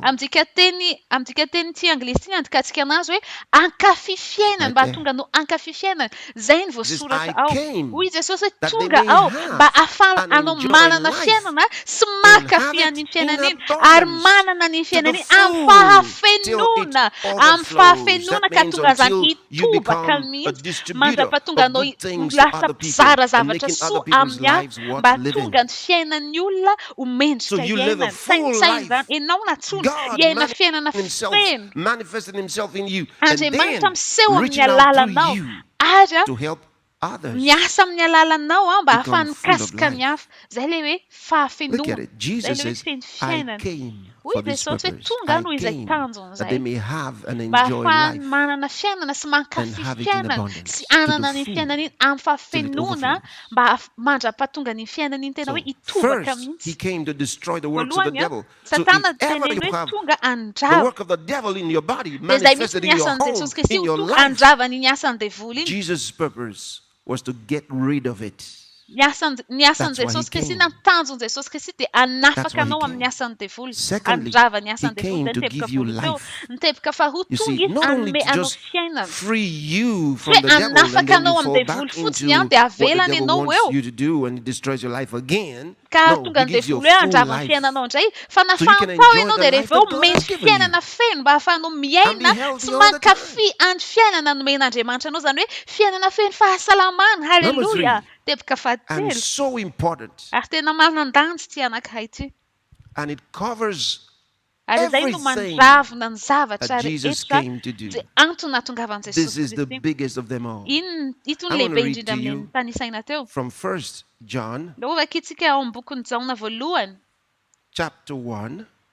Jaona I'll read voalohany from toko verse voalohany 1 to verse 3. lovaka itsika amin'ny And I'll andiny take you voalokatra to two other amin'ny verses. fahatelo awa That which was izay from the hatramin'ny beginning, voalohany which we izay have efa seen, renay which we have izay efa heard, hitan'ny which we masonay have seen izay with efa our eyes. nijerenay Now, sady this efa is notsapainy John, tananay one of the disciples ty of Jaona no Jesus, miresaka zay iray amin'ny mpianatry Jesosy who Kristy wrote this. nanoratra n'ity taratasy ty na ty That boky which ty. was from the beginning, which we have heard, which we have Izay seen efa with our nivoalohany dia eyes, izay efa which we renay have izay looked efa hitan'ny upon, masonay and izay our efa hands nijerenay have sady handled efa of the word nitsapany of life. tananay dia ny amin'ny Then teny look at fiainana this in parenthesis.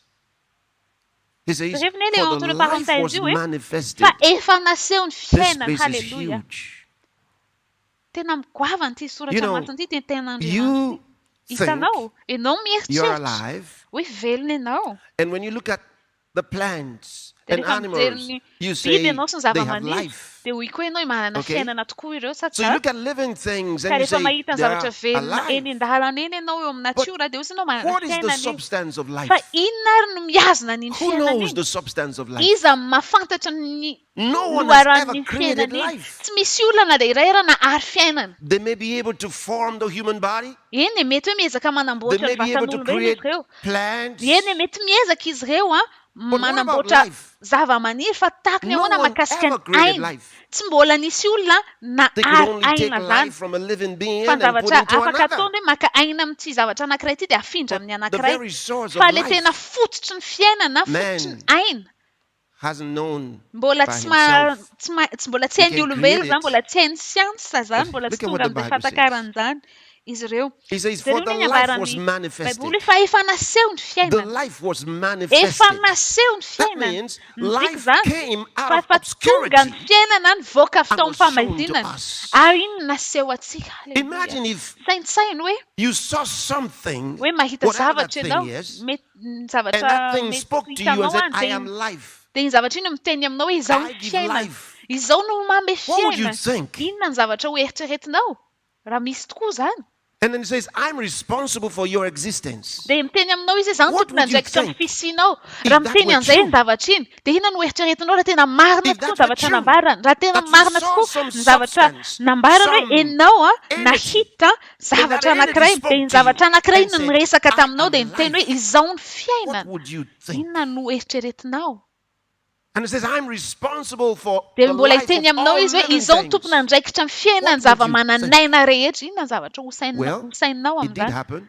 eny tokoa ny In trano St. zany John's Gospel, ao chapter amin'ny 14, and verse Jaona toko number fa 6. efatra ambin'ny folo a Look. andiny fa enina Put on the scripture quick.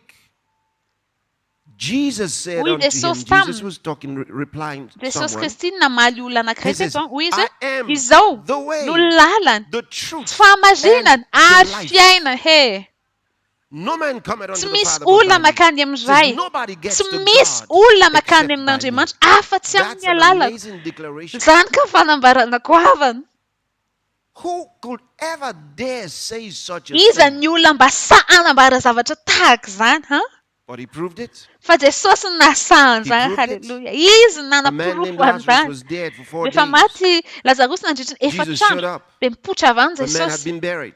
efa naleviny ty When olona ray Jesus ty got there, he dia rehefa called the tonga avy man any by Jesosy name dia and says, natsony Lazarus, come tamin'ny out. anarany iny olona iny hoe lazarosy mivoatao ianao And the man came back dia to nivoaka life. tao velona le olona anankiray halleluja He had been dead for 4 days. olona maty nandritra ny And that was not the efatra first person that he trandro raised from the azafady dead. dia teo Jesosy Kristy nanangana azy tamin'ny That's maty amazing. matalanjona tokoa zany He says, I am the way, the hoy truth, izy hoe izaho and ny the life. lalana sy fahamarinana ary fiainana So John was telling us this It's amazing zona thing. You go back demtenya to zay 1 zavatra John chapter matalanjo 1. zay ndao netsika verina It says, for the life was manifested. Jesus says, I am the life. hoy izy hoe fa efa naseho ny now fiainana dia John Jesosy tells us miteny the hoe life izao was ny fiainana manifested dia and we eto have zao na seen it. miteny hoe John says ary we efa have naseho seen ny life fiainana ary efa manifested. nahita azy izahay zany hoe efa hitanay io A man fiainana io appeared to us. His name, Jesus. He is the life. That's what John is nisy saying. olona niseho taminay ny anarany dia Jesosy Kristy azy izy ny fiainana zay natonga azy nasany teny hoe fa efa naseho ny fiainana azy efa nahita azy izahay dia tonga vavolombelo ka manambara aminareo halleluja matalanja manambara aminareo tiny hoe manambara eto hoe fanambarana azinao ilay izy manambara aminareo ny fiainana mandrakizay izay tao amin'iray ka efa naseho taminay halleluja talanjony tsara loatra sy tenin'Andriamanitra jereo ny andiny manaraka izay efa hitanay sy renay no ambaranay aminareo mba ahazonareo firaisana aminay koa ary ny firaisanay amin'iray tsy amin' Jesosy Kristy zany inona ty niambareto tsy fomba mpivavahana mihitsy ty ako tsy hoe satria avy ao islamo ianao dia lasa kristiana tsy resaka fomba mpivavahana tsy na hoe resaka religion izy io tsy hoe amina religion anankiray ianao na fomba mpivavahana anankiray dia miova fomba fivavahana anankiray tsy anny ty niambareto tsy resaka religion no resahana eto fa eto fanambarana ny fahamarinana jerevany hoy izy izay efa hitanay sy renay no ambaranay aminareo mba ahazahoanareo firaisana aminay koa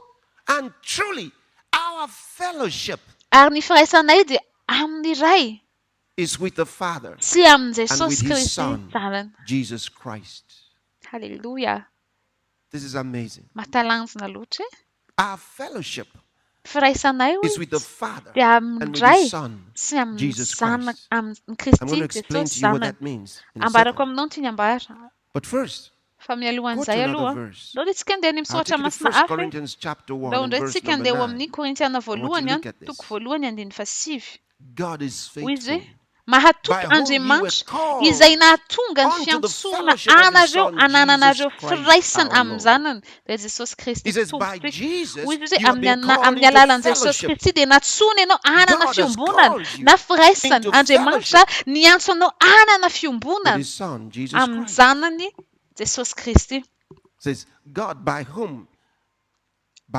hoy izy hoe mba amin'ny anarany no ahafahantsika amin'ny alalany no ahafahantsika manana an'izay fiombonana izay averina hatrany amin'ny alalan'i Jesosy Kristy tsika no manana an'izay fiombonana izay inona ny tsy niambara ianao zany dia efa nentina ho iray amin'ny Jesosy Kristy na nentina anana an'izay fiombonana izay na hoe finamanana izay tsy hoe ahafahanao mahafantatra anazy fotsiny fa ahafahany mahafantatra anao ihany koa dia amin'izao fotoana izao mba ahafahany mizara ny fiainany ao aminao miaraka aminao ndao ny antsika andeha ao amin'ny bokyny Romana toko fahavalo andiny fa enina amby folo Romana valo enina amby folo hoy izy hoe ny fanahy dia miara milaza amin'ny fanahintsika fa zanak'Andriamanitra isika halleluja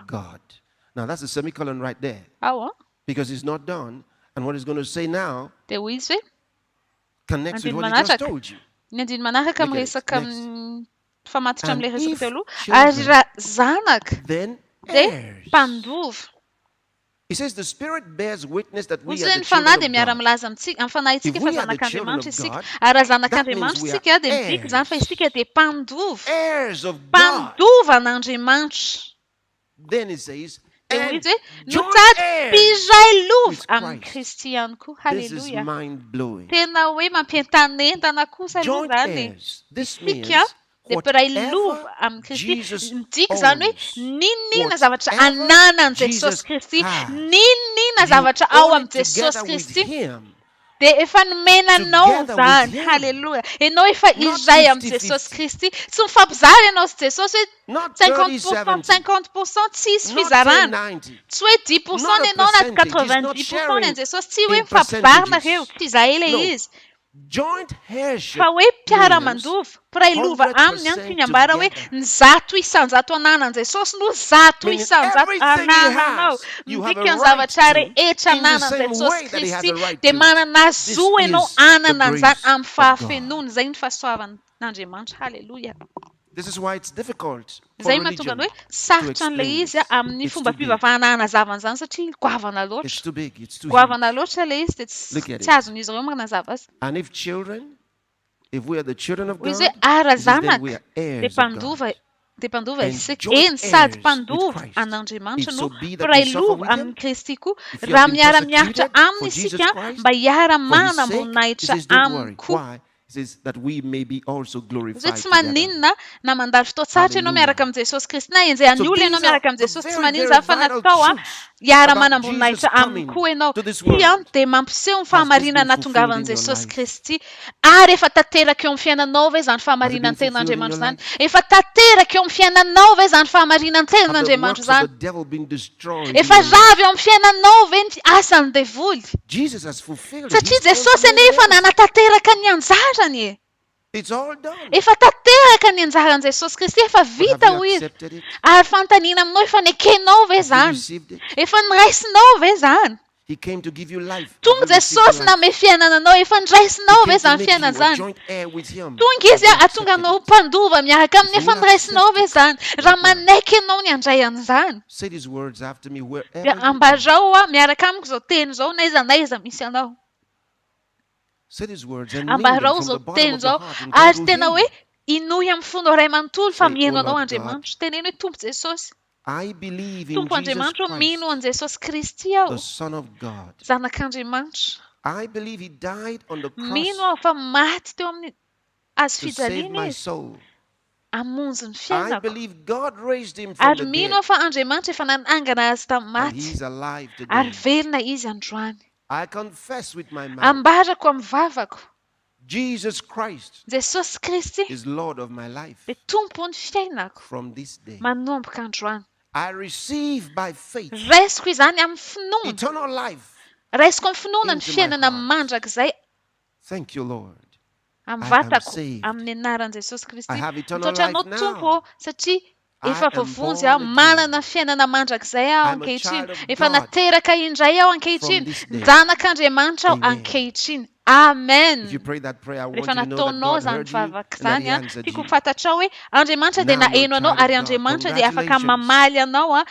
Zanak'Andriamanitra ianao Congratulations and thank you ankehitriny for ary joining abaina us today. manokana ianao a dia misaotra We anao have a a book we'd niara like to nandray send to anjara you. It's taminay. titled Now That Manana You're Born boky izahay Again. izay tiana omena If you look aminao at the mitondra bottom of your lohateny hoe screen, you rehefa find a code nateraka number indray with which ianao you can download a copy of the misy book for code yourself. eo amin'io Download it today écran and io start io a dia learning afaka mampiasa an'io code about io this new ianao. life that you just received and start building Rehefa your manao faith ny strong téléchargement io ianao in ka Jesus mampiasa an'io Christ. code io zany dia afaka ho Congratulations. azonao God io bless you. boky io dia ampiasao io satria izay nampianatra anao dia arabaina manokana ianao tahin'Andriamanitra. Now use the details on your screen to contact us. And if you're in a viewing center, then there would be someone who's managing the center. And I Raha hope ny that they micentre can ianao na ny coordinate the fiangonana meeting misy and anao dia give mino fa misy them tompona andraikitra further ao a information. afaka mandray They'll know what mombamomba to do anao a next. sy Thank you. manampy anao ihany koa Oh, amin'ny thank zavatra you, tokony Lord ataonao. Jesus. Misaotra anao. Misaotra anao Tompo Glory to Jesosy. God, glory Voninahitra to ho God, glory to an'Andriamanitra. God. Voninahitra ho an'Andriamanitra. Now, before we start praying Alohan'ny hanomboantsika hivavaka. for you, which I'm ready Alohan'ny to, hanomboantsika hivavaka ho anao. I'm ready to start Rehefa praying for you. vonona ao amin'izay fa tena vonona tokoa. Fa mialohan'izay.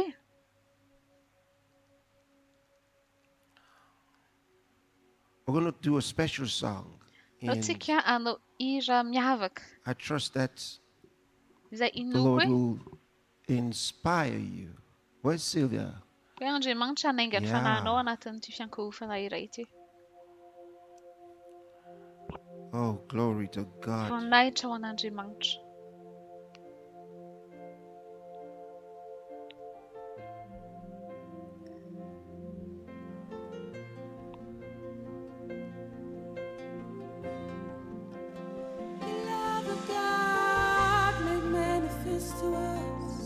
Fitiavan'Andriamanitra no efa miseho amintsika.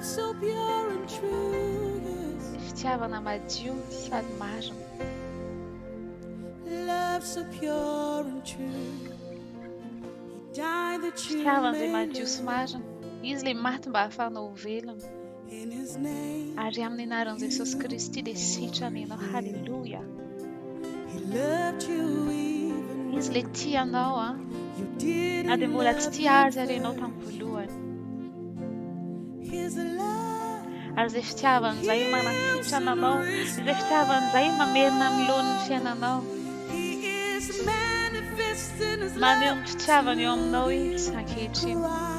Raison tin zanwa no. His presence is here. E tut kun famacia. At eu am no yo i sakieci. E quando vakinis batunga no tu vakintu. Halleluja. Kia no luchan de manj. Ardaina tungan Jesus Christi tungan no usichan. Nun chciałem no de sichan no. Ambarawi madziu marna chciałem. Ari ambarawi ifa martis batunga no velum. Sna to fatsuni no. Aminaram de Jesus Christi de sichan no. Halleluja. Lei fatia no. Tamni no bolet tiaz. Ale chciałem zejść. Mogę ćwiczyć was tu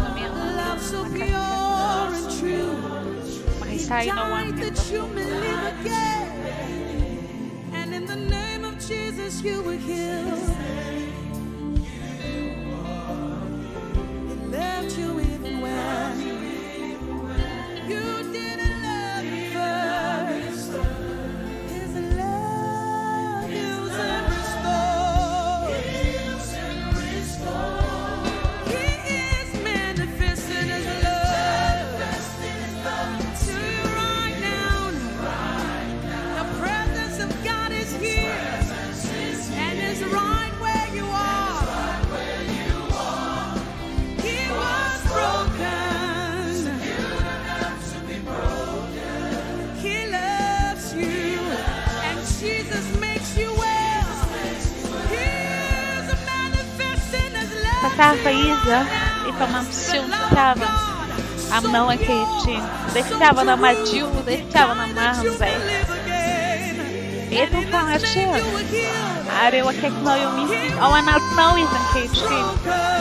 They found clear, batunga no serva que gravar na isso.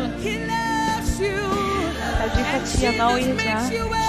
A pessoa especial que no teaching, hallelujah.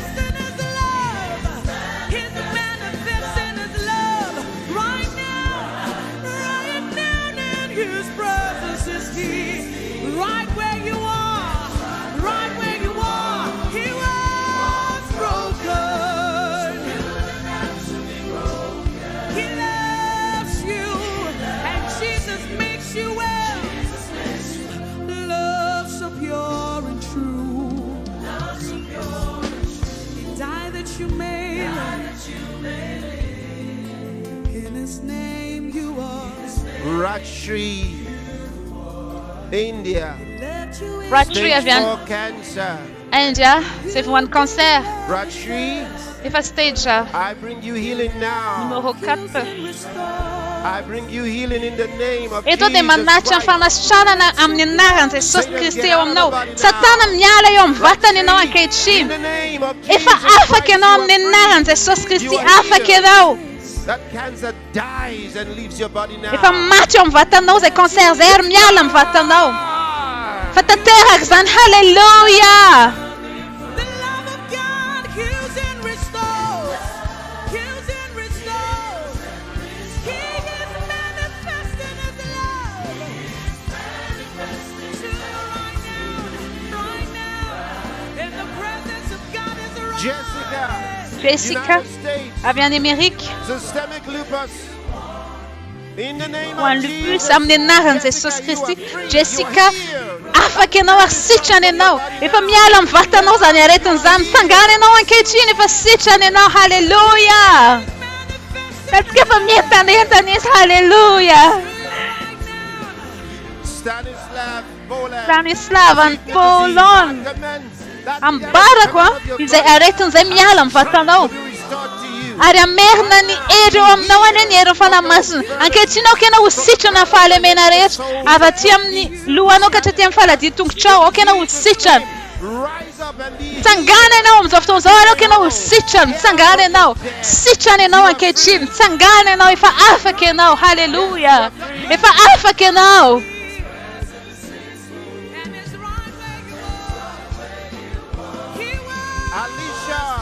Alicia avy any Pologne.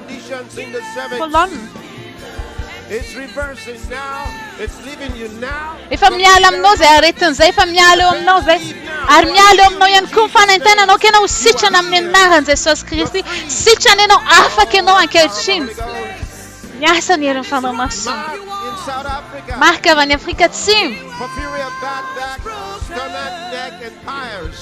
Fanantenana amin'ny vavony amin'ny atoka ary eo amin'ny lamosina. Ao kena ho sitrana avy any an-tampon-dohanao ka hatraty amin'ny falady tongotrao.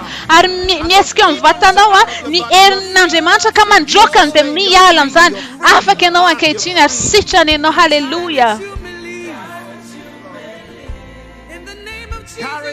Karin avy any Italie. Ambarako izay devoly izay hiala eo amin'ny vatanao avy any an-tampon-dohanao ka hatraty amin'ny falady tongotrao. Fa ovaina ny ranao amin'izao fotoana izao amin'ny anaran'i Jesosy. Afaka ianao ankehitriny. Afaka ianao ankehitriny. Halleluja.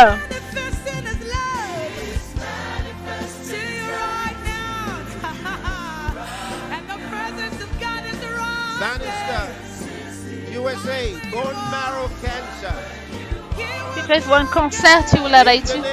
Amenahan Jesús Christi.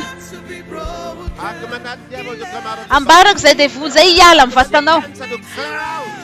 Ambarako zay concert zay hojava eo amin'ny vatanao. Avy any an-tampon-dohanao ka hatraty amin'ny falady tongotrao. Afaka ianao amin'ny anaran'i Jesosy Kristy. Afaka ianao ankehitriny. Afaka ianao, efa miala eo aminao zany. Halleluja.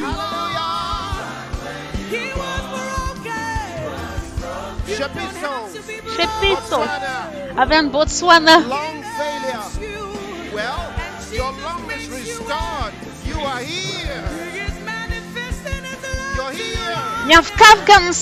Miavokavoka ny marary efa sitrana ianao. Efa verina amin'ny laona izay avokavoka izay sitrana ianao ankehitriny. Halleluja.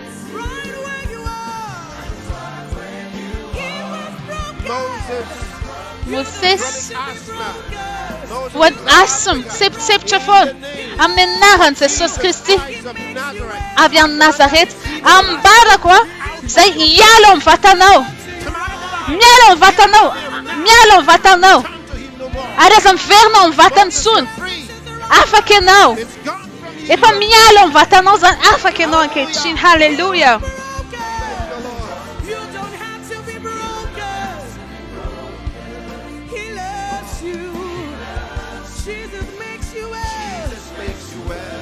Jesosy Kristy mamerina ny laony amin'ny vatanao androany.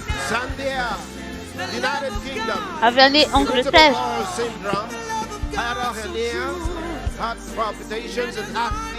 Manana palpitation izy ary karazana aretina maro isan-karazany. Fa tsy maninona avokoa zany anaran'izany amin'ny anaran'i Jesosy Kristy. Ateziko aminao ny fanasitranana amin'ny fahalemena rehetra amin'ny vatanao. Amin'ny herin'ny fanamasina dia sitrana ianao. Efa sitrana ianao. Indray avy any Canada tsy afaka matory mihitsy izy amin'ny alina. Ary amin'ny Savignol izy izany rehetrarehetra izany dia miala eo amin'ny vatanao manomboka androany. Ary tsy verina eo aminao intsony manomboka androany.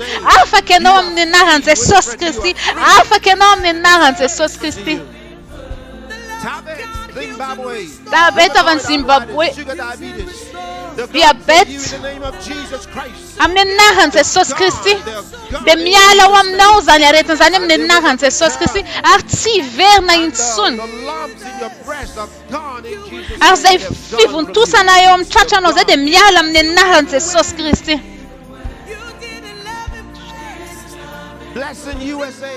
Blessing avy any Angleterre, avy any Amerika. Miavokavoka ihany koa dia misy olana. Ianao falahany mifamezina miala amin'ny vatana ianao ankehitriny. Miala amin'ny vatana ianao ankehitriny. Arrête na recha falente na recha mial amnenaran Jesus Christi. Sichane no blessing amnenaran Jesus Christi. Sichane no altayin at kueno. Arak ze anara no fitayin ze tayin at kueno. Hallelujah.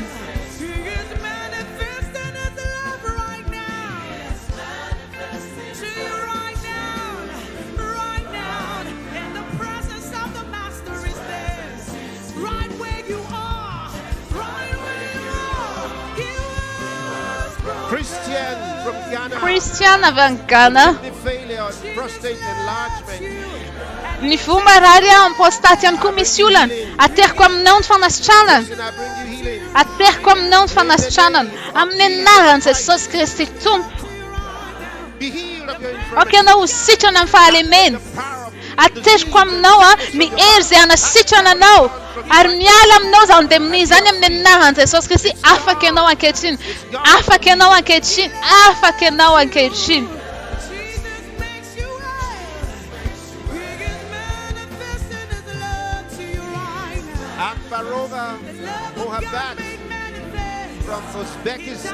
Avian Uzbekistan. Suffering with arthritis, arthrite, kidney colds, headaches. Malaria do forno, manias da musnia. Até quando não fanas chana na menahan Jesus.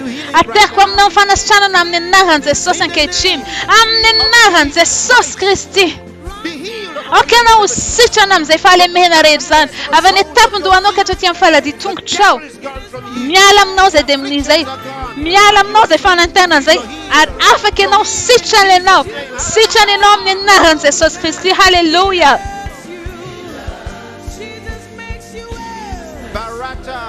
Barata. Avian Angola. Lung cancer, stroke, diabetes. Cancer na Kafka. Tapakalalan ja. Amenahan Jesus Christi. The man that's close to him there. Le ule wa keknyo. Put your hand over her forehead. Apecha wa mni. Tap kanske na luntana não. Ambara que te fulze invocam não. Invocam vata não. Amenahan Jesus Christi. Invoca não akechin. Ambara kule konserayal, ambara kuni diabeta ni fata pa la lanja mialam ne naran Jesus Christi afa kizan kechin, afa kizan kechin.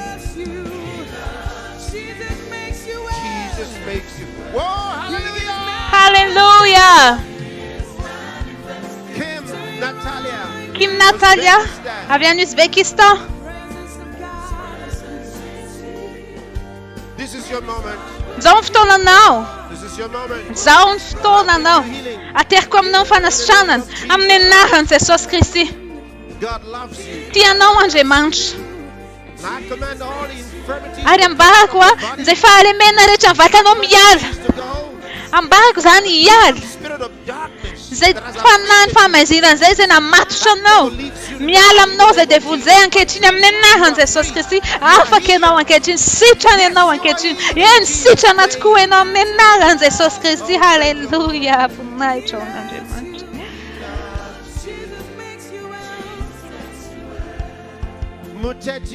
Muteti. Am nenahan Jesus Christi. Mial ze te fulun fale men ze mialom nu fatanyu am nenaran Jesus Christi. Sitan is hallelujah. Sitan afakuz as I kill you hallelujah. Jesus makes you well.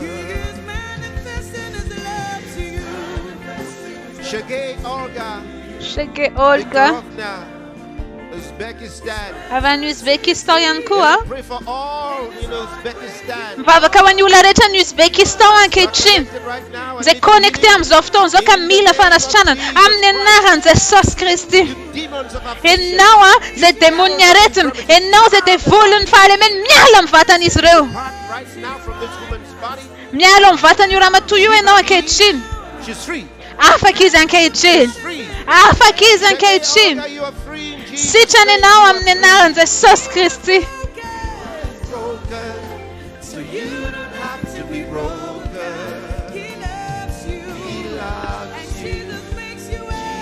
makes you well.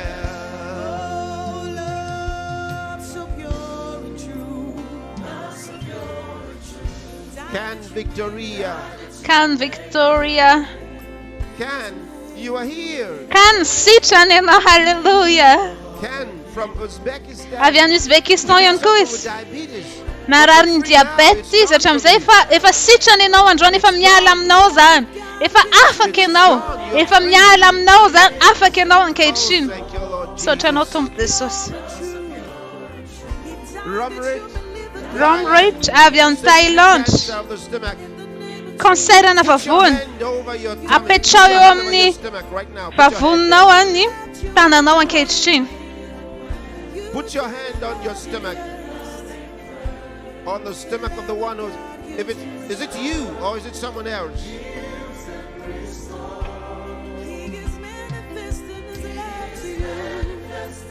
I command the cancer. Ambarok ze cancer ze ufat. Admialam fatanau. You devil of infirmity. E não de volum fare men miale no.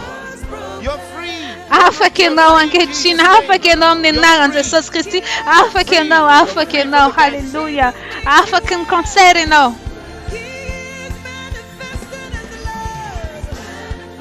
You are from Armenia.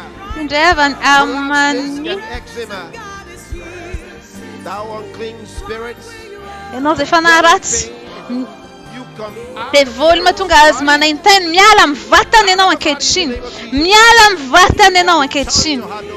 Alo que não se ver na amandrak sai.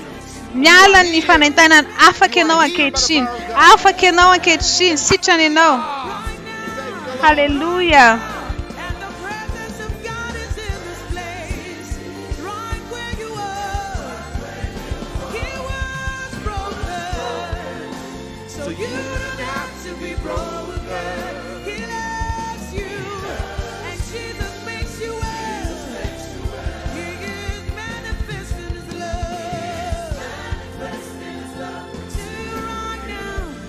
Roots from the United States. Root avani Amérique.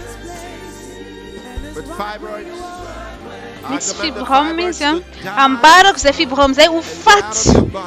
Si alam vatanau. Am nenahan ze Jesus Christi. Afa que não. Am ni erin fana masun.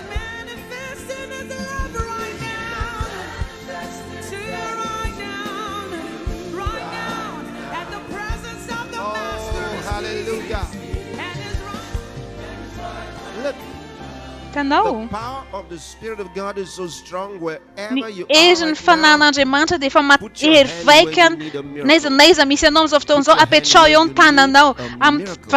Am vatanos etanoe il mainentena ze mararan ka ilainoa faga kana de apechoyon tananau rawe ulkafa. Se tinoe anjay fanastana de okeno ametra kantana no omze ulzaya omle mainentena amle ul omle ilain le ula faga gan. Amen. Put your hand on that the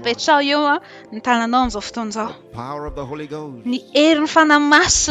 is surging through your being right now. De fam mietskam vatanoms of tonzo ni eren fananan de manch naiza misian now. God's presence is with you. De miaja kam now. Hallelujah. Fanatianan de manch de miaja kam now. Aris de maneun ftiavan now. Right now. Doesn't matter for how long the ulcers are. It doesn't matter for how long the demons have troubled. Some of you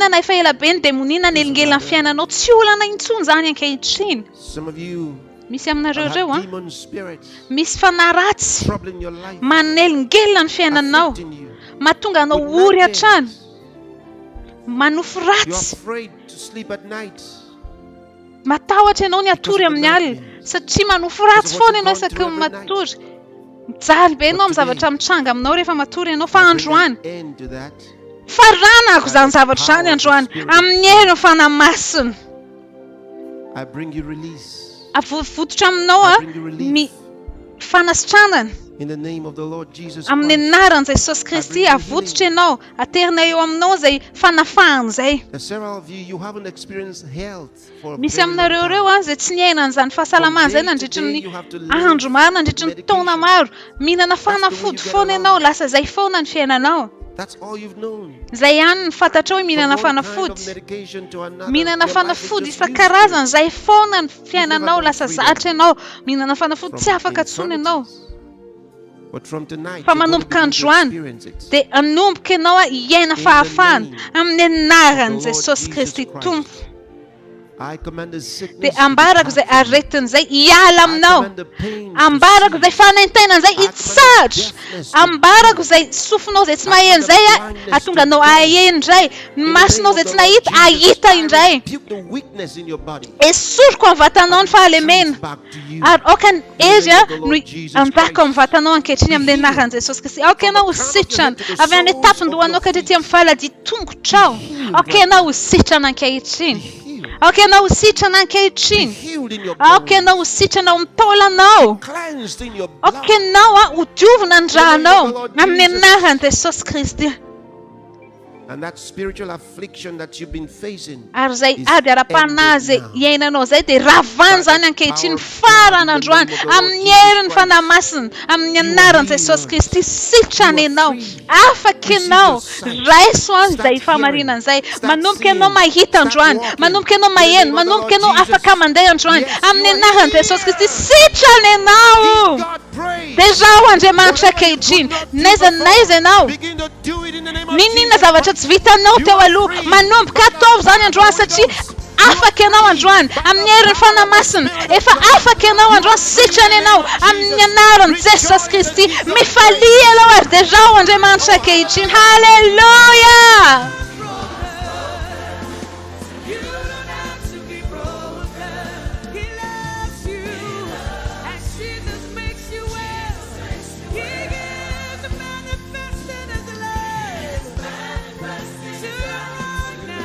Reverend Tom. Révérend Tom.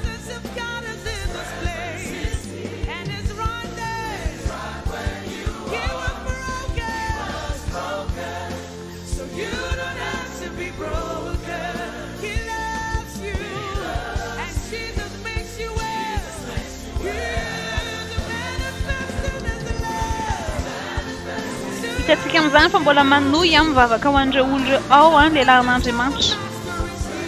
Mety tanana amin'izy ireo.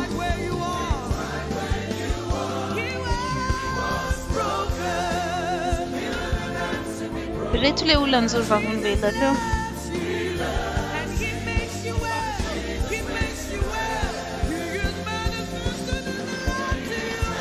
Izy ilay maneho ny fitiavany aminao androany. Halleluja! N'aiza n'aiza misy ianao androany, eo ny fagnatrehan'Andriamanitra. Ireo ny olona rehetra izay efa nandray kasika tamin'Andriamanitra, izay nijoro vavolombelona. Halleluja! Efa rava Jesosy Kristy teo aloha. Dika zany fa tsy tokony ho rava intsony ianao satria efa tangana tao maty izy. Jesosy Kristy ilay mahatonga anao verina amin'ny lohany indray. Halleluja! Dia raha izy amin'izao fotoana izao, miankorofo ianao aminy amin'izao fotoana izao.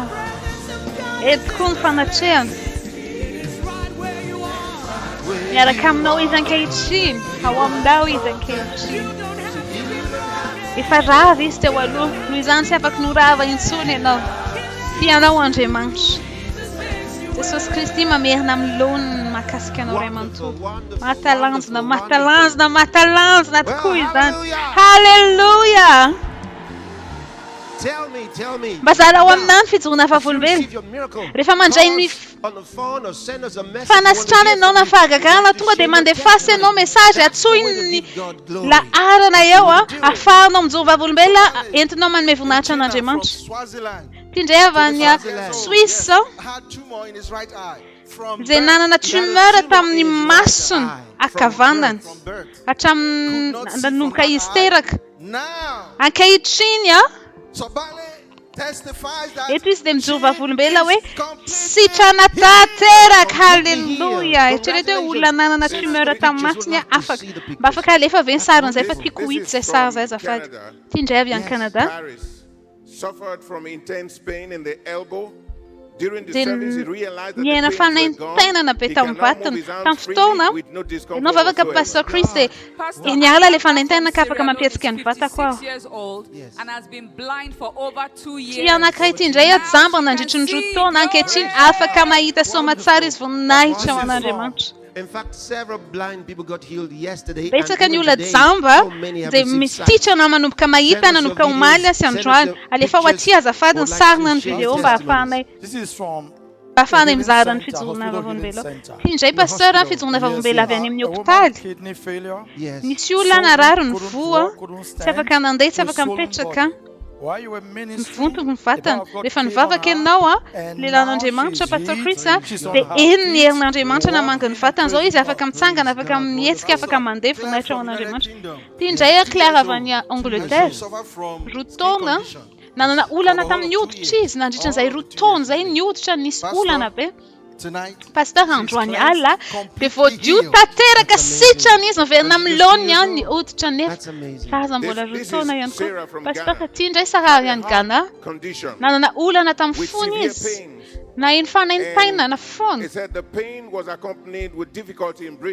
Ary rehefa mitonga izay fanentaina izay dia sarotra amiko ny miaina fa rehefa mivavaka tamiko ianao pasteur dia nanomboka na eny natanjaka ka niverina tamiko ny fahasalamana.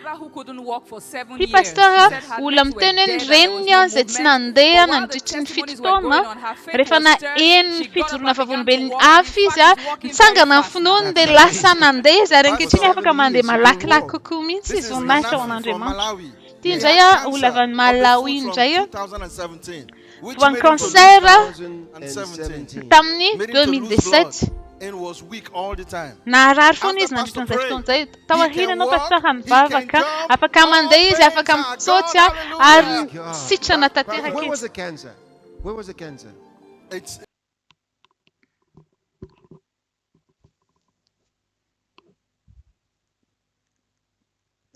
Tumor in the foot. In the foot. Yes, sir. Tia nisy cancer tamin'ny tongony. This is interesting. From South Sudan. He said there was a healing center in one of the children's wards.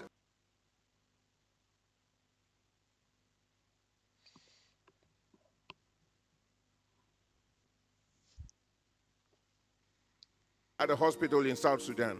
When the team came back today, the ward was empty. All the children have been discharged. All the children in the world. Hôpitaly zazakely androany any amin'ny firenena teneniny teo dia nivoaka tao amin'ny hôpitaly avokoa tsisy taraiky tao amin'ny hôpitaly fa sitrana avokoa izy rehetra voninahitra ho an'Andriamanitra.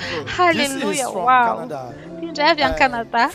Saintsainy zany hoe hôpitaly iray manontolo dia sitrana avokoa. Halleluja. On her left breast. Ty indray nisy olona tsy salama na eny fanaintainana izy tamin'ny tratrany ankavia, tsy afaka nanangana ny tanany, tsy afaka nietsika nandritry ny roa taona. Fa rehefa mivavaka ianao pasteur dia eny ny herin'Andriamanitra afaka tanteraka izy, afaka mampietsika ny tanany, afaka manatanteraka ny zavatra tokony ataony.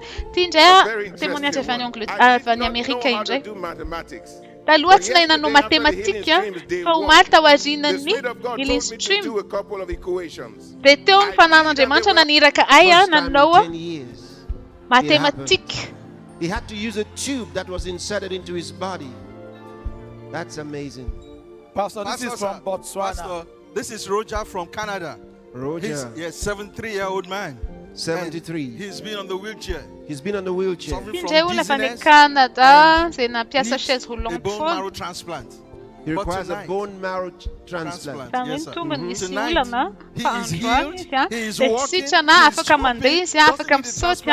That's wonderful. And he's 70 years old. Congratulations, Roger. This is from Botswana. From Botswana. From Jimos, who had a stroke for 2 years. And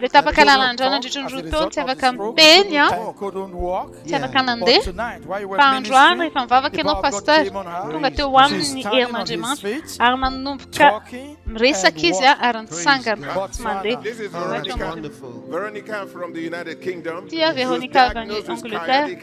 that caused pains in her left leg and arthritis. Nararisia kantunja fanentena na tamtungnia atrita a fanentena tam vatan remantur e fan vava que no pastora de tien tun le fanentena a ftona de fam tsanga na pastora de tsmai fanentena na tun tinjevan suistiana na ulana tampfun binyaza kaza kana kanim ni optali vetanim ni optali ja nyantswazan zanan.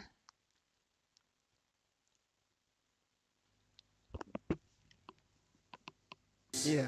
Philippa was participating in a healing center in the UAE and then had stomach pain as pastor was preaching. Said, I felt the power. Le fanvava che non pastora de nenzera kuna ien fana masna na mangi. Ai, denyala le fantsanga na tewa denyala fanentena na het. Organ failure was his problem. Tintayan fureta tom fatan mitulana. Pastor said during the service. Pastor na diton lefton bavaka. Lefan vavaka. Lefan vavaka wani lila manjima. Tena fora casca vem manjima. A sapa que teu no eu fanisfio vana teu no eu. Sis fanentena na itun tom vata qua si chana ta terra ka. Tano bala betsa kanifitu na vavulvel. Rapid que nunca alulu kukua nunca alukukua. Than we did. Zane manuka adn jaimia luan ni andron sikiara nanuka valzan sikiara de manuka ni fituara pits. Yeah, we can make it 4:30. Tomorrow is Na Sunday. meka vakatum sikam So ni we're going to start enu an hasasa. hour and a half earlier. Awa So make sure to get rapid sama connected nukam ni en sasa. much earlier than you did today and yesterday. Siam valzan rapid fam ni en sasa sa ci beta kan zawacha tina uzara inam no. Ar zawacha kwava na mole changa nyara kam na rapid hallelujah. Amazing. Pastor, can I read this? This is Okoyo from the United States. He said he received his healing. He had surgery last month. And his side na operação was sam not nirtona. healed and was bringing Si out chana pus. kuhi stava When the man hinalia of God operação prayed and fare declared fam that the vava sores kawai are nawa. drying up, I Le received lalangeman it. He cha said, pastor this morning, Christa the de sores tandrom are no majaina. longer bringing pus. They are dried up. Glory to God. Si chana He put his hands down for the first time. In Glory 3 to years. God.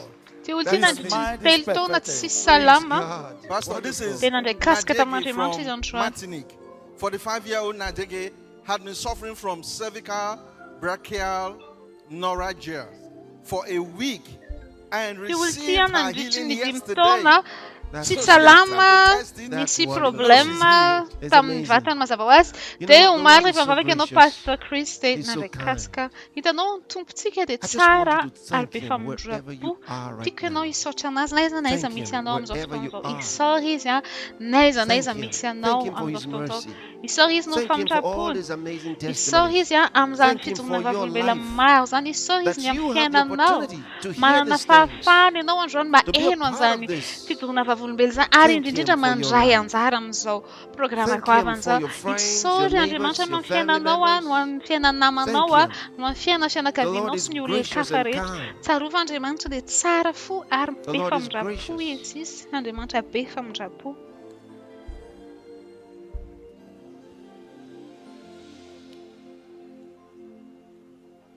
And tomorrow, Rapitswa. we're going to pray for all the nations. Iva kawan firenena reitsik. A very important prayer.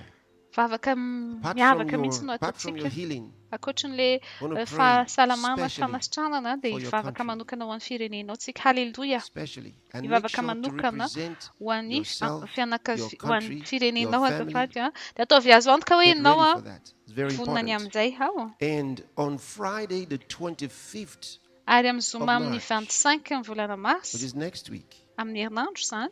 we're going to pray Friday and Saturday, Ivava tsik am 25 at fasting 26 and praying FIFA di kanna ari vavak.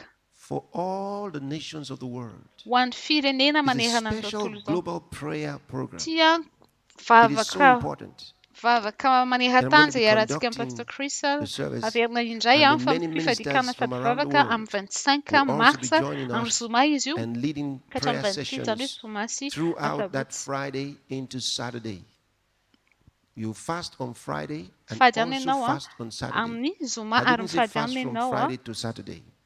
amin'ny asabotsy zany hoe tsy mitohy hoe mifady ihany ianao soma katramin'ny asabotsy fa mifady ihany ianao maraina katramin'ny hariva rehefa zoma dia ny asabotsy koa ianao mifady ihany maraina katramin'ny hariva zava-dehibe ny anaovanao an'izay satria noho ny vavaka dia afakantsika manova ny firenena zava-mitranga amin'ny firenena manerana an'izao tontolo izao satria planiny devoly dia animba andrava fiainan'olona maro ka izay mahatonga antsika mila mandrava ny herin'ny fahaimazinana izay mahatonga anao mila mivavaka noho izany amin'ity alahady ity dia Global Day of Prayer amin'ity taona ity tadrio efa nataontsika tamin'ny herintaona izay ivarotaona lasa izay hoe vondrom-bavaka iarahantsika amin'ny Pastor Chris ny olona rehetra manerana an'izao tontolo izao miara-mandray anjara averina tindrina izay fa amin'ny herinandro izy io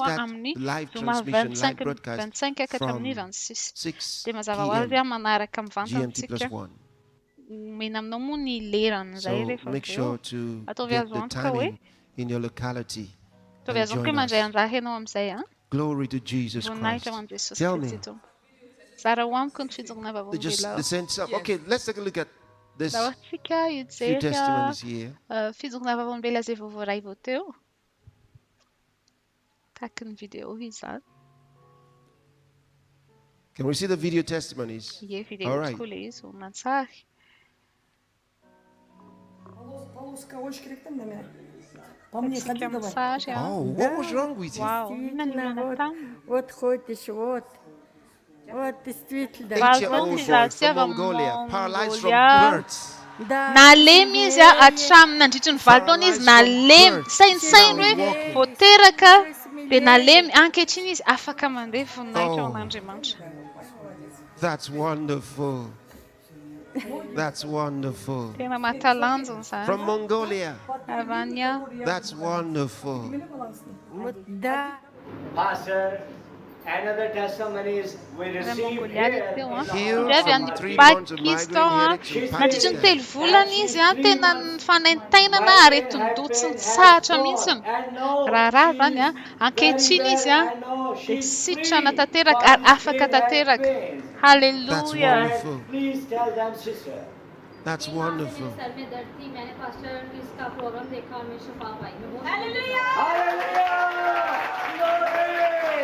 That's wonderful. Look at this. What is this? 13-year-old girl from Uganda diagnosed with sickle cell anemia receives strength. Anemia dia nandray hery. Hallelujah. Hitanao izy teo tsy lany teo amin'ny tany teo tsy afaka namonina izao izy nanomboka nanana hery afaka mandeha. Wow. Uganda. That's amazing. Wow. Oh, that's amazing. Wow, wow, that's wow. Amazing. Oh dear. Wow. Glory to God. Voninahitra ho an'Andriamanitra. I pray that the Spirit of God continues His work in your life so that your life will always bring Him glory and honor. In Jesus' name. Amen. Amen. Glory to God. So remember, we're starting earlier tomorrow, 1.5 hours earlier, 4:30 sasany mialoha rapid zany hoe manomboka amin'ny valitsika tandroantsoma dia rapid so manomboka amin'ny enina sasany. You reign forever, and with that we'll say good night to you, and if it's morning wherever you are, we'll see you in a few hours time. God bless you.